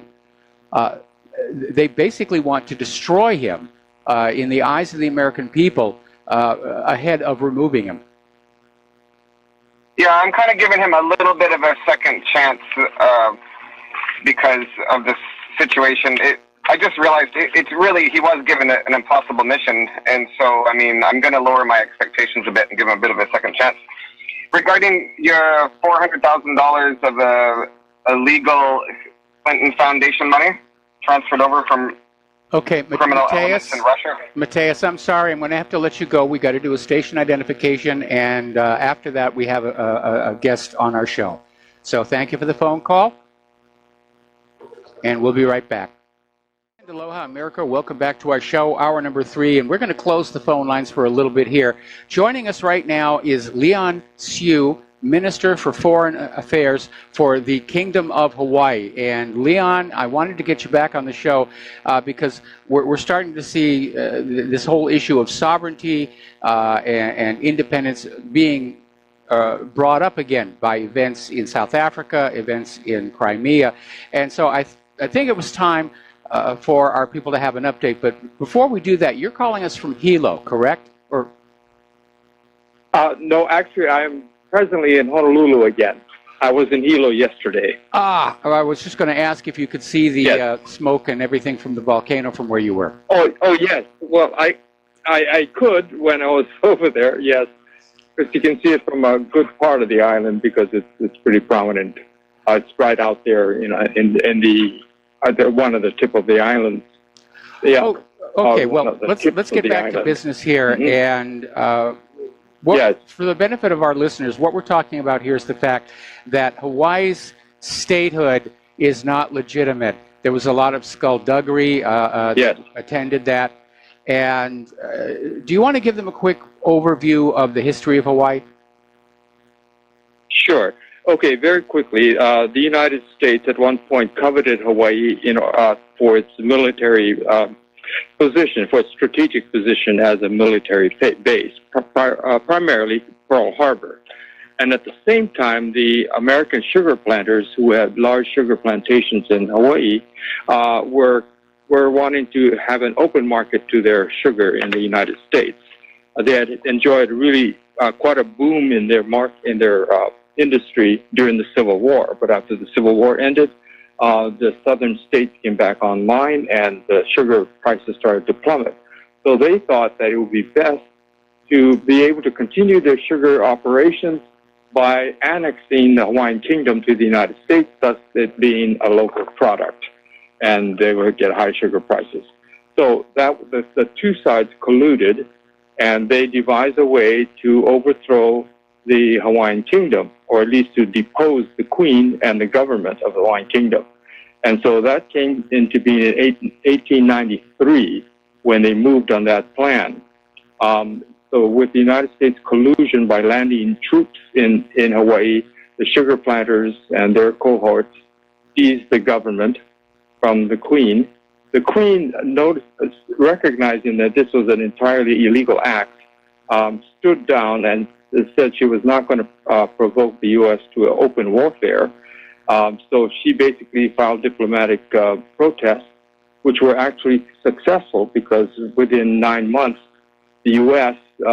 Basically denounced the actions by the military and by the foreign minister in Hawaii, and said that the United States had acted totally unlawfully and that they were now obligated to return the Hawaiian Kingdom back to its proper and lawful governance. They didn't do so. A new president came in, and they decided they really wanted Hawaii, and the Spanish-American War broke out. Although the U.S. had failed twice in trying to annex the Hawaiian Islands because it was illegal, but the Spanish-American War broke out, and under military necessity, President Cleveland declared that the Hawaiian Kingdom would be part of the effort, the war effort. So they actually mobilized Pearl Harbor and a bunch of other military installations here in Hawaii. And of course, the war with Spain was over in just a month or so. But then the Filipinos, who thought they were liberated, found out that the United States intended to keep the Philippines as their colony, as a U.S. colony. So the Filipinos got a liberation movement going, and so they fought the United States for another 4 or 5 years. And the United States then saw the necessity for this military base in Hawaii where they shipped their troops to. So all in all, over 10,000 troops were shipped to the Philippines through ports in Hawaii. And of course, all the support from the Navy came through Hawaii as well. So that particular war cost the United States something like 5,000 lives of the United States military, but it cost the Filipinos well over 200,000 lives. And so it was a bloody war, and it's a hidden war. People don't talk about it. But Hawaii played a key role in it. And so after that Filipino War, the United States just decided never to leave Hawaii. And so they simply passed some bogus legislation in Congress and kept Hawaii. And that's where we are. Well, yeah, and but let us not forget what happened where Bill Clinton actually signed a public law that acknowledged the Hawaiian people never gave up their sovereignty. It was Public Law 103150, and he signed it. That's correct. In 1993. And a lot of the Hawaiian people said, well, that they're recognizing that this is still our nation, and it caused a great deal of confusion because there were some people who wanted to go back to the pre-annexation land titles, and it really messed up the courts. Now, why don't you tell everybody what it is that you do specifically for the Kingdom of Hawaii? And I'm going to preen you a little bit here by reminding everybody that you were nominated for the Nobel Peace Prize. So that's one of the nominations I agree with on that. So tell us what you're doing for the Kingdom of Hawaii. What's the latest news on getting the rest of the world to acknowledge the injustice that's been done to the Hawaiian people? Well, actually, that's my mission, is to get the rest of the world to acknowledge or to at least be aware of the injustice. And so over the last, I've been the Minister of Foreign Affairs for the last 18 years, and over the last 12 years, we've really made a lot of progress, starting with total ignorance about 12 years ago, or at least feigned ignorance, to where many of the people that I've been in contact with. So I travel often. I travel to foreign states as well as to Geneva and to New York, where the United Nations, where the people from the United Nations gather for the United Nations. Mm-hmm. And there I have access to all of the countries of the world. And so I've been using that opportunity to speak whenever I can at these venues. And I've been gaining a lot of interest initially, and now beginning to turn into support. And the support is, of course, still measured because people are leery of confronting the United States directly. So, but they have said, if you can find a way that we can help you without directly confronting the United States, then we'll consider helping you. So this is where we're at, and I'm very excited because in the last 2 years, and particularly in the last few months, we've really gotten to the point where these countries are seriously considering helping us because we found various procedural things that they could do that would actually assist us greatly by pointing out certain inconsistencies and violations by the United States regarding their obligations to international law and to the United Nations Charter. So what we're trying to do is have these countries bring the United States to account for their behavior toward the Hawaiian Kingdom according to the standards set up by the UN Charter. So that's, in a nutshell, that's what's happening. Now, we've had some breakthroughs in that there have been a couple of communications that have been issued by experts within the United Nations that support our contention that the Hawaiian Kingdom still exists and that the United States is under some form of illegal occupation, and that they need to, at this point, the United States needs to change its position and be that of an occupier, which then comes under international law as to how it can govern the Hawaiian Islands in an interim situation, so that the Hawaiian Islands would then be able to govern ourselves. So that's where we're at right now. All righty. Well, I mean, I've been following this issue since before Claire and I even moved here to Hawaii. When I was still living in Southern California, I became aware of this issue of Hawaiian sovereignty and how the U.S. government basically cheated the people of Hawaii out of their nation. And it's certainly not something that people are comfortable with. There are voices saying a great wrong has been done, it has to be undone, and there are other voices saying, well, it's so long in the past, there's really no recourse and everything. But interestingly enough, I've seen some videos that have been out on YouTube. One of them called Honest Government Advert. I have it at the bottom of my own page on the Hawaii issue, which is up in that little gray menu at the top of my page. And it's very funny, talking about basically Hawaii's not a state. It's the longest running U.S. military occupation. So people are starting to take note, and they're paying attention. And especially as they start to lose their blinders, as you will, and look at how the United States is treating other countries, looking at how Israel treats Palestine. People aren't ready to just blindly assume that anything the U.S. government has done in history has been on the up and up. And so I think more and more people... Go ahead. Yeah, quite the contrary. People are suspicious of everything the U.S. does now. Yes. Because of this pattern of behavior. In fact, there was a book written in 2006 by Stephen Kinzer, who was over here, by the way, just a couple of months ago. And his book it's called Overthrow, and it basically, I think the subtitle is American Regime Change from Hawaii to Iraq. Yes. You know, and basically he says that in Hawaii, that Hawaii set the pattern, or the U.S. used Hawaii as the template for how they disrupted governments internationally. And it's been going on ever since. Yeah. So now we're trying to break that pattern, or at least expose it.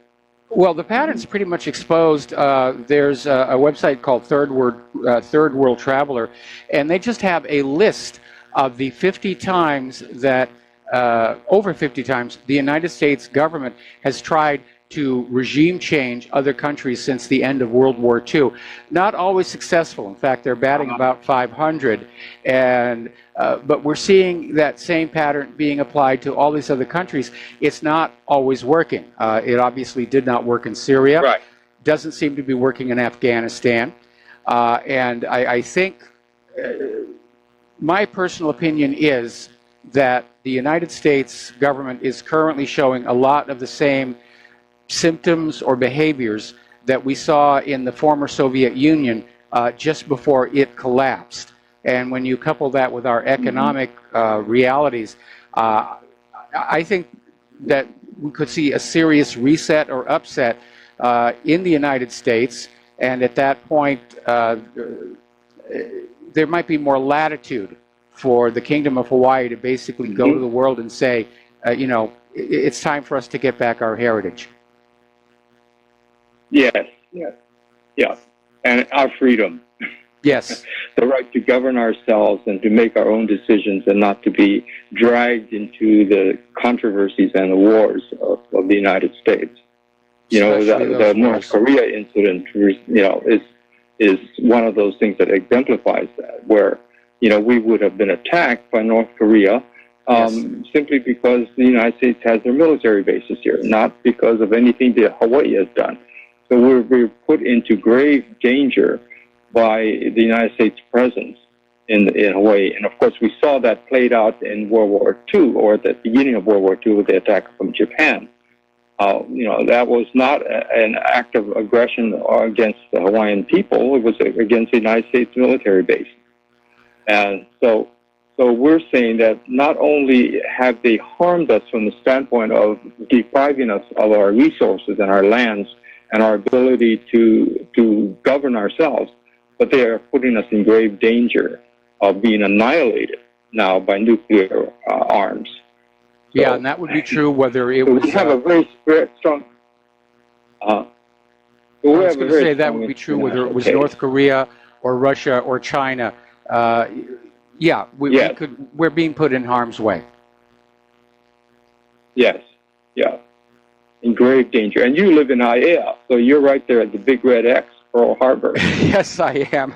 And, of course, we got to see the good fireworks there during RIMPAC on July 4th here. And were you here when that ridiculous ballistic missile message came in? Yes.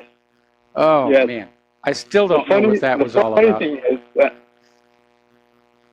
the funny thing is that I know it was a terrible experience for everybody, but my cell phone where I live, I don't have very good service on my cell phone, and so I only caught a very smidgen of the text that went out, and so I just continued working. I just saw alert and it was blink, blink. I listened for the sirens. I didn't hear anything, so I just continued going on with my work, and it was, you know, hours later that I found out everybody was panicking, you know, and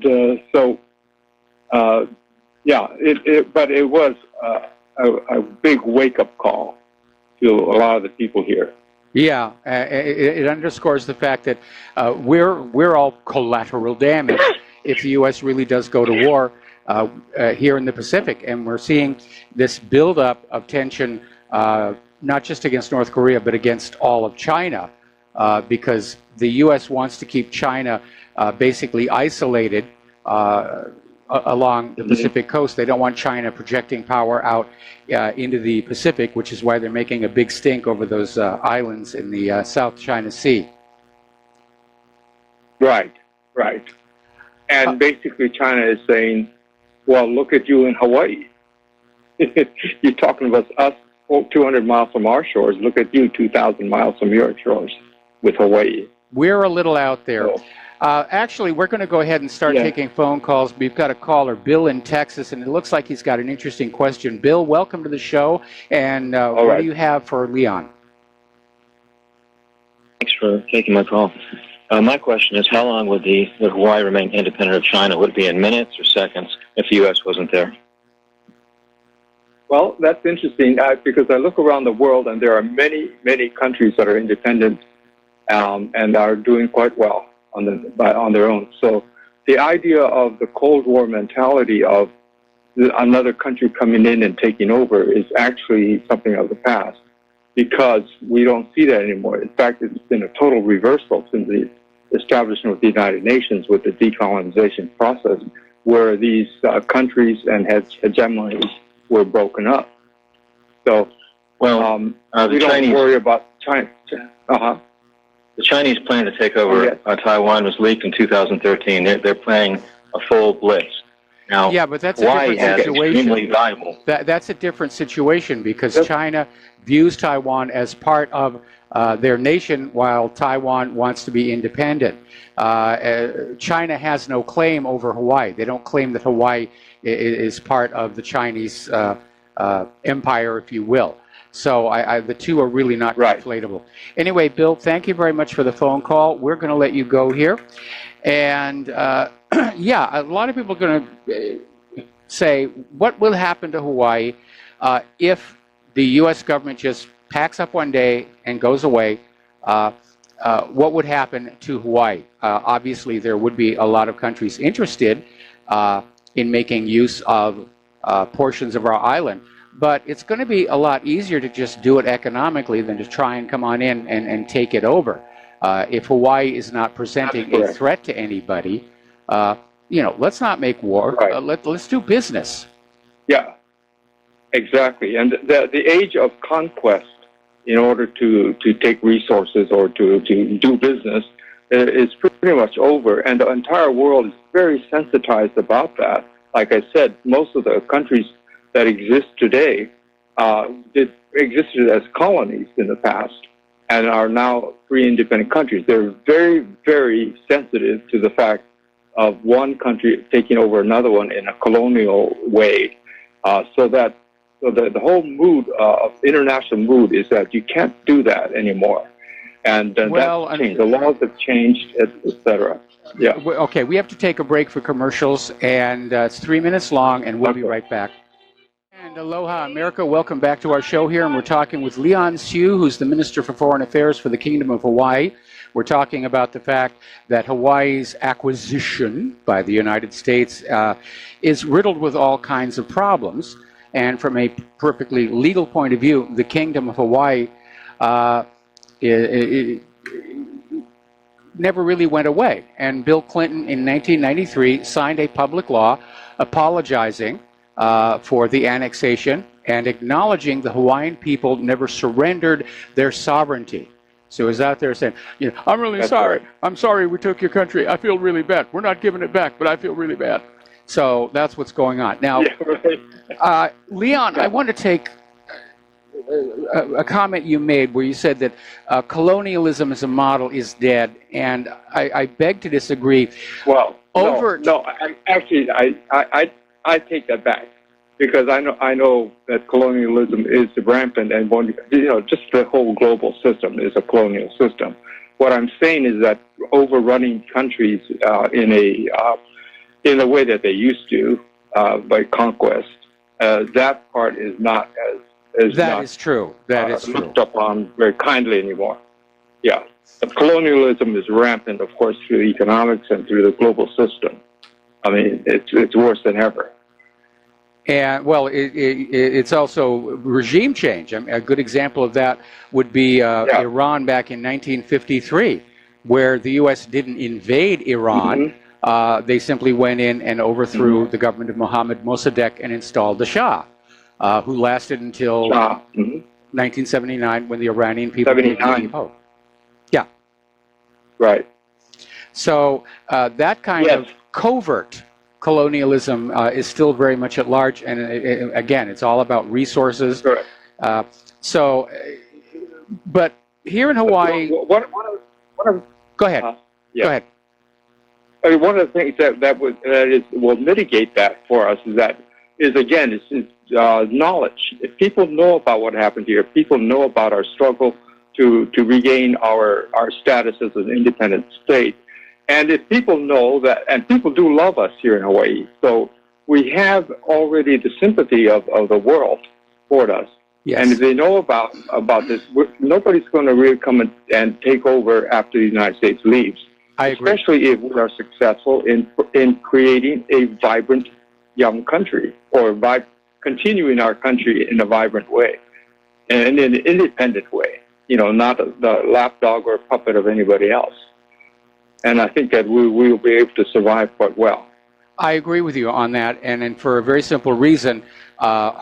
Hawaii, in terms of resources, we've got lava, lots of that, and of course we have pineapple, which are just not worth invading over. Now, the reason the U.S. originally stole Hawaii was Pearl Harbor and having the unsinkable battleship Hawaii projecting power into the Pacific.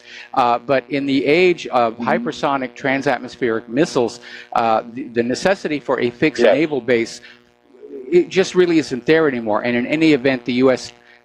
Now forward bases pretty much everything over to Guam. So the motive for grabbing Hawaii doesn't exist anymore. I think the other countries of the world are going to say it's going to be much more profitable and beneficial just to do business, get the tourism back up again, and just turn this place back to what its public image used to be. But I really think Hawaii will do quite well on its own. And not a lot will really change. The new incoming kingdom will be well motivated not to cause a lot of upset within the general population, unlike that new president of South Africa who's just thrown a monkey wrench into everything down there. Yeah. So, yes, I think we will do quite well. And if we look at the conditions of things in the world today, and at the potential for Hawaii to regain its place as an international trading center. Basically that's what it was at one point. We had diplomatic legations in over 90 locations around the world with consulates and embassies. And those were trade embassies and trade consulates. And so to maintain all of these types of things, and so we had a great relationship. We were highly we participated in a very high level in international discourse and things like that, so that we can return to that position of being a full participant, but a peaceful one, and one that promotes peace, promotes aloha, for which we're known as well. So I think we have a very rosy future for us if we are responsible and we do what we need to do. I absolutely agree, and I've been a big supporter of this whole idea, like I said, since before Claire and I even moved here, because, okay, I'm sorry, I'm having to respond to the control room. All right, we're coming up on another commercial break here. This one's going to be about 4 minutes long, and apparently we have a caller on the line that wants to talk to you about something off of Maui. So we'll be right back after these words from our sponsors. And aloha, America. Welcome back to the show. We're talking with Leon Siu, the Minister for Foreign Affairs for the Kingdom of Hawaii. And I'm looking at my email, and I'm already getting some comments about what's going on. One I wish to read on the air. Current guest and idiot caller, he handled that very well. The last thing anyone needs is more fear, and the idea that the U.S. is there to protect Hawaii is, in my opinion, pure idiocy. And it was obvious this guy had an agenda. He's pushing the be afraid of China situation. And we have a caller waiting on the line. Eric in Nebraska. Aloha, Eric. Welcome to the show. What's on your mind? Yeah, aloha to both of you. I profess I don't know much about Hawaiian history. And I didn't know much about Cuba until I watched the Cuba Libre documentary on Netflix. Could you recommend any documentaries on Hawaiian history? Well, yeah. If you go to my website, up near the top, underneath my picture, there's a link to permanent articles, and there's one about Hawaii that has all kinds of pictures, and down at the bottom there are some documentaries, including Hawaii's Last Queen, which is a very good retelling. Leon, do you have anything to add to that? Well, yes, actually, yeah, there are several good documentaries that have been made. One is called An Act of War. You can go ahead and Google that as well, An Act of War. And then another one that was actually done by the History Channel called The Conquest of Hawaii. And that has a much longer, broader history, but it puts things into pretty good perspective. Mm-hmm. Okay, very good.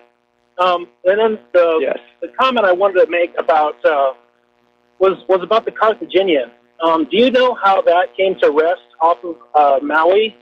I can take the answer to that one.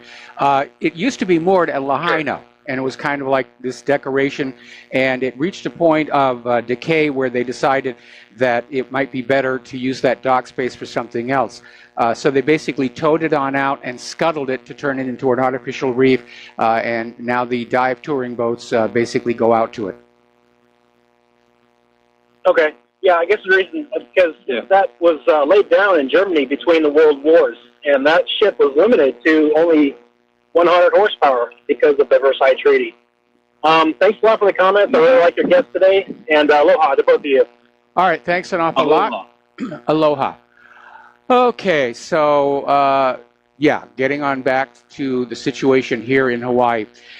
One of the other arguments that I've often heard is that if Hawaii were to win back its independence from the U.S. government, that Hawaiians would be obligated to compensate the U.S. government for all the improvements on the island. In other words, you're all going to have to go back to living in grass huts, which isn't bad. I got to do that down in Fiji. But here's my analogy for that.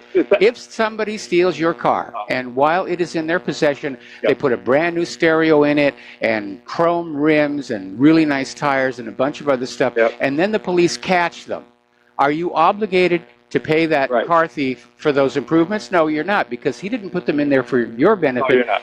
He put them in for his benefit. Correct. And yes.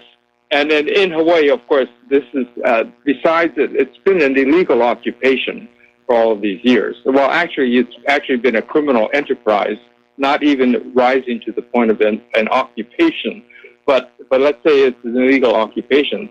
Then they owe us the money for using our resources and disrupting our lives and basically stealing our identity and all these types of things. So any reparations that comes out of this, it's actually favorable toward us. We have, in fact, put together a very large bill that we will present and probably will forgive if we get our country back. Okay, good move to do there. But we'll maintain. But we'll maintain everything. You know, everything. We'll retain all of the infrastructure and all the good stuff. We'll take out the bad junk, that they put in here. But we'll retain all the good things. These military bases would make wonderful housing areas for our people. They're like turnkey cities, and we have a serious homeless situation and a serious housing situation here in Hawaii that would be solved by these military bases being vacated and returned back to the Hawaiian Kingdom. All of those lands that those bases sit on are Hawaiian Kingdom lands. All of the territory of Hawaii, as you said, we never surrendered any of not only our sovereignty, but our territory, our lands. They're all part of the Hawaiian Kingdom still. And so it's really a matter of going back and reassessing and realigning the true ownership of these lands and continuing on from there. So I see it mainly as a change of management rather than a drastic, change of. I would agree. I would agree. Like I said before, the Kingdom of Hawaii would be well motivated not to cause any social disruptions.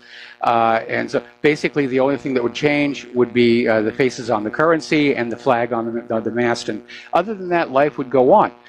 One positive advantage we would have is that we would no longer have TSA acting as an impediment on our tourism in the airports. Getting on back to the military bases, I agree with that. I've looked at them all in Google Earth, and I find it amazing that on an island, every major military base has its own golf course. And to talk about an arrogant display of land grabbing, that is. Yeah. On the island of Oahu, the military controls 22% of the island. It's all military use. And so to get that back would be just incredible. By the way, the U.S. has signaled a number of times over the last 15 years or so that they actually, these bases here are actually, as you had expressed earlier, with this newfangled way of doing war, with this high-tech war, they actually, these bases that they have here are pretty antiquated. Yes. They can't really use these. And so there's been some proposals made by the Pentagon for shutting down key bases here in Hawaii over the years. Of course, the community, the state of Hawaii, as well as Dan Inouye at the time and other Senator Dan Inouye fought it vehemently. But they actually at one time proposed closing down Pearl Harbor because it was seen as not being necessary. And then, of course, a few years ago, there was a big proposal to close down 2 Army bases here, which again was fought by the powers that be that are in control here. But the thing is, if the military has been looking at the practical uses of the bases that they have here, and they've been found that they're replaceable or expendable. They don't need them. Yes. And so they're just kind of being kept for almost just for what is that?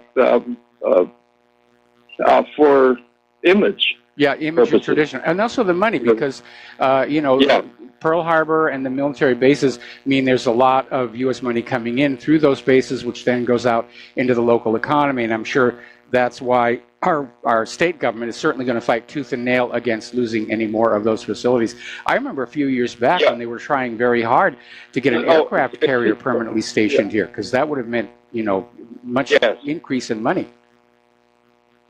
Yes, but actually when you study it, and we did so during the proposal to shut down the 2 Army bases, we studied the net contribution by the United States with those bases, and we found actually that they did not contribute anything kind of sizable net gain to the people of Hawaii. In fact, in many cases, they were actually a burden to the people because so they did not contribute that much to the economy. They put a tremendous strain on our housing and things like that. They're the ones that helped to create the housing crisis here in Hawaii because they're paying federal money to rent houses at 3 times the price that a local family could afford. Yes. So these types of things were taken into account, and when you factor all of that in, they actually have been a detriment to our economy. It just the image or the perception is that they're bringing in money, but they actually are not. We're spending more money hosting them. I stand corrected on that issue. Well, there's another aspect of that as well, and that is the environmental damage. And a lot of people here in Hawaii are very concerned about the environment because we are on an island. Our ecology is very delicate. A lot of the birds that used to call Hawaii home have gone extinct. And so we're very sensitive to the issue of pollution. We're sensitive to the issue of GMOs and other chemicals. And the fact of the matter is that the military has a bad habit of dumping all kinds of nasty chemicals all over the ground in all kinds of places. There's still one area down on the Big Island that is permanently... And in the water. And in the water. There's this one area down on the Big Island where they used it to test Agent Orange. You remember that from Vietnam. That was actually developed at UH Manila. And you still can't go in there all these years later.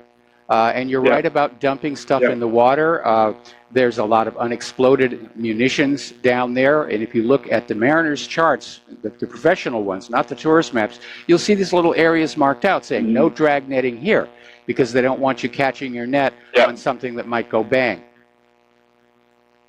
Or might gush out into the ocean. Yes. They got chemical weapons and things like that buried, sunk in there. Now, for instance, Pearl Harbor, the reason it was called Pearl Harbor is because it was a very, very productive place. It has fish ponds all around it, and it had oysters that produced pearls. You can't find a single oyster in Pearl Harbor anymore. No, you can't. And that's been quite a while. Yeah, because of the pollution that's gone on. Yeah, Claire and I go down to this little park that's right on the edge. We walk along, we can just see how polluted the water is from whatever's coming out of all those ships. But I'm familiar with the origin of Pearl Harbor. It's a mess. It's absolutely a mess. So, but, the great thing is that nature is able to regenerate itself if you give it a chance. And look at the Hudson River. True. Places like that. So we can do this. We can reclaim as well as regenerate our resources around our islands that have been badly damaged. I believe we can bring them all back, and we can make this place productive and alive again. Well, that's something I would certainly like to see happen. There's no question right now that the entire world is in a very dangerous time in history. There seem to be way too many world leaders who think a new war is their best option to solve whatever their particular problems are, whether it's a collapsing economy, the population not obeying them. And I am very, very concerned about what's going to happen to the world and to Hawaii if this thing does get out of hand. And as I said, that bogus ballistic missile alert was a wake-up call for a lot of people. And I, like you, the alert came on in, and I listened for the sirens, and there weren't any sirens. And at that point, I said, there's something wrong with this. And then, of course, an hour later, they came on out and said there is no missile.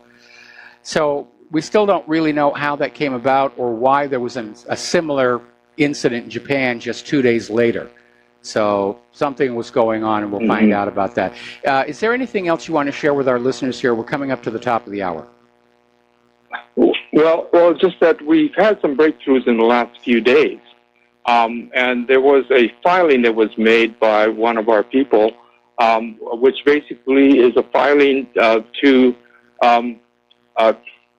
demand that the President of the United States, Donald Trump, invoke the laws of occupation and change the way that Hawaii is governed into an occupation government, meaning that an occupation government has to administer the laws of the place that they're occupying, meaning they would have to impose or start administering, instead of U.S. laws in the Hawaiian Islands, they would have to impose or start administering Hawaiian Kingdom laws, which are still on the books and quite adequate to manage ourselves. And they have to administer it until such time that the Hawaiian Kingdom is ready to take over its own governance. And so this is a major breakthrough that the president is being confronted right now. And of course, he has a choice as to whether to do it or not. But the thing is, what we're saying is that you are obligated under the international laws to administer the laws of the Hawaiian Kingdom here in the Hawaiian Islands. And let's start with that. So we'll see how that goes, but it was a major action being taken, and it was triggered by a lot of the work that I had done in the United Nations by getting countries on board. This is one of the things that they said that they would back, that if we would go ahead and start pushing the president to obey international laws for the U.S. to obey international laws, then they could support something like that.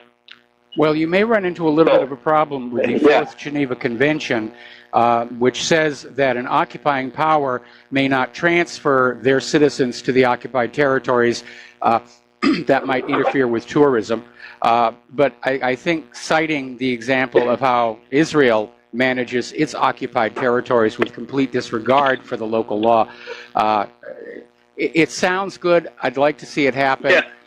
I don't think we're going to get there. I think Trump is going to say, well, that's, not going to happen. And I hate to be a pessimist about it, but the thing, go ahead. No, see, we're not counting on them making it happen.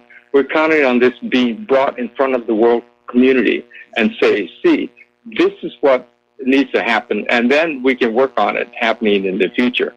But I don't think, I don't think the president's going to really do anything about it. But we're getting it out there, and we're giving them proposals on how they can help solve this. Because behind all of this, what we're going to do is push for a peace treaty with the United States and start to negotiate that. Yeah. Well, you've got a tremendous advantage regarding a peace treaty, and that is those military bases, which the U.S. Is going to want to still have access to. Because if they don't want them, other people will. And anyway, we got to take one more commercial break here. It's going to last 3 minutes long. Then we're going to have the final segment of our show. So we'll be right back. And aloha, America. Welcome back to our show. We're talking with Leon Siu, the Minister for Foreign Affairs for the Kingdom of Hawaii. And before we run out of time, Leon, where can people go on the web to learn more about what you are doing? Okay. You can go to HawaiianKingdom.net. Very simple. HawaiianKingdom.net. Okay, and I'm going to put up a link to that now. Right. Okay, so we got about another 3 minutes. If there's anything you'd like to wrap up for our listeners. Well, just that we are very, very encouraged and optimistic about the ability for us to restore and to reactivate our nation. I just got back from the Big Island, and there's a lot of people there who are onto it, and people doing their homework and learning who they are.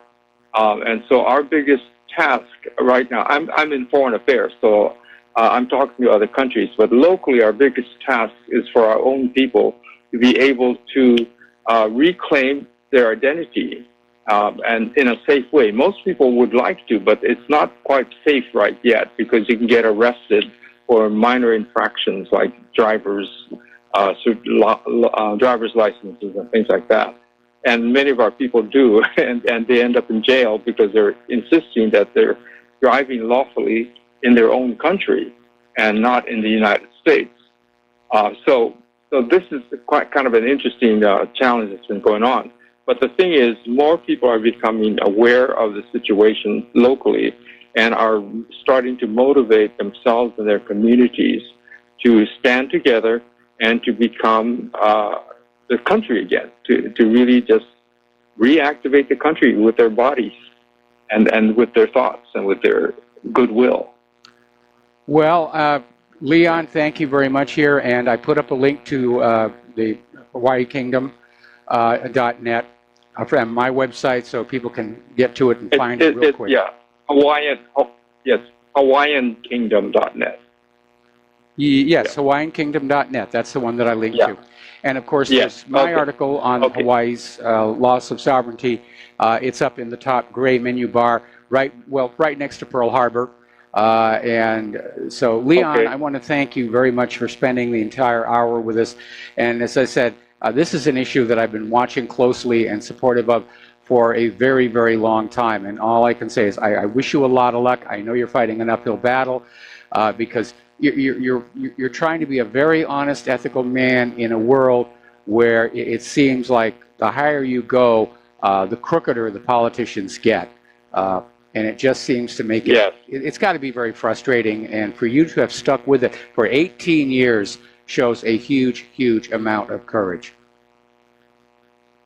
Well, mahalo. And thank you so much for all of that you do. Because, I follow your posts and remarkable amount of work that you do. So thank you so much. Well, thank you. And we're all moving in the same direction. We absolutely are on that common road to the restoration of two republics. Anyway, Leon, thanks an awful lot. Yes. We've got to let you go here. We're at the end of the program. Stay tuned for John Stadmiller. I'm sure he's got lots of interesting things to share with you. Please take what you learn here and share it with your friends. Talk to them face to face. Bring back the art of the conversation. Forget about social media. It's totally filtered right now. Please support Republic Broadcasting Network. They really, really, really, we really need your help here. So we'll be back here tomorrow on Friday with the Lady Claire, and Aloha America.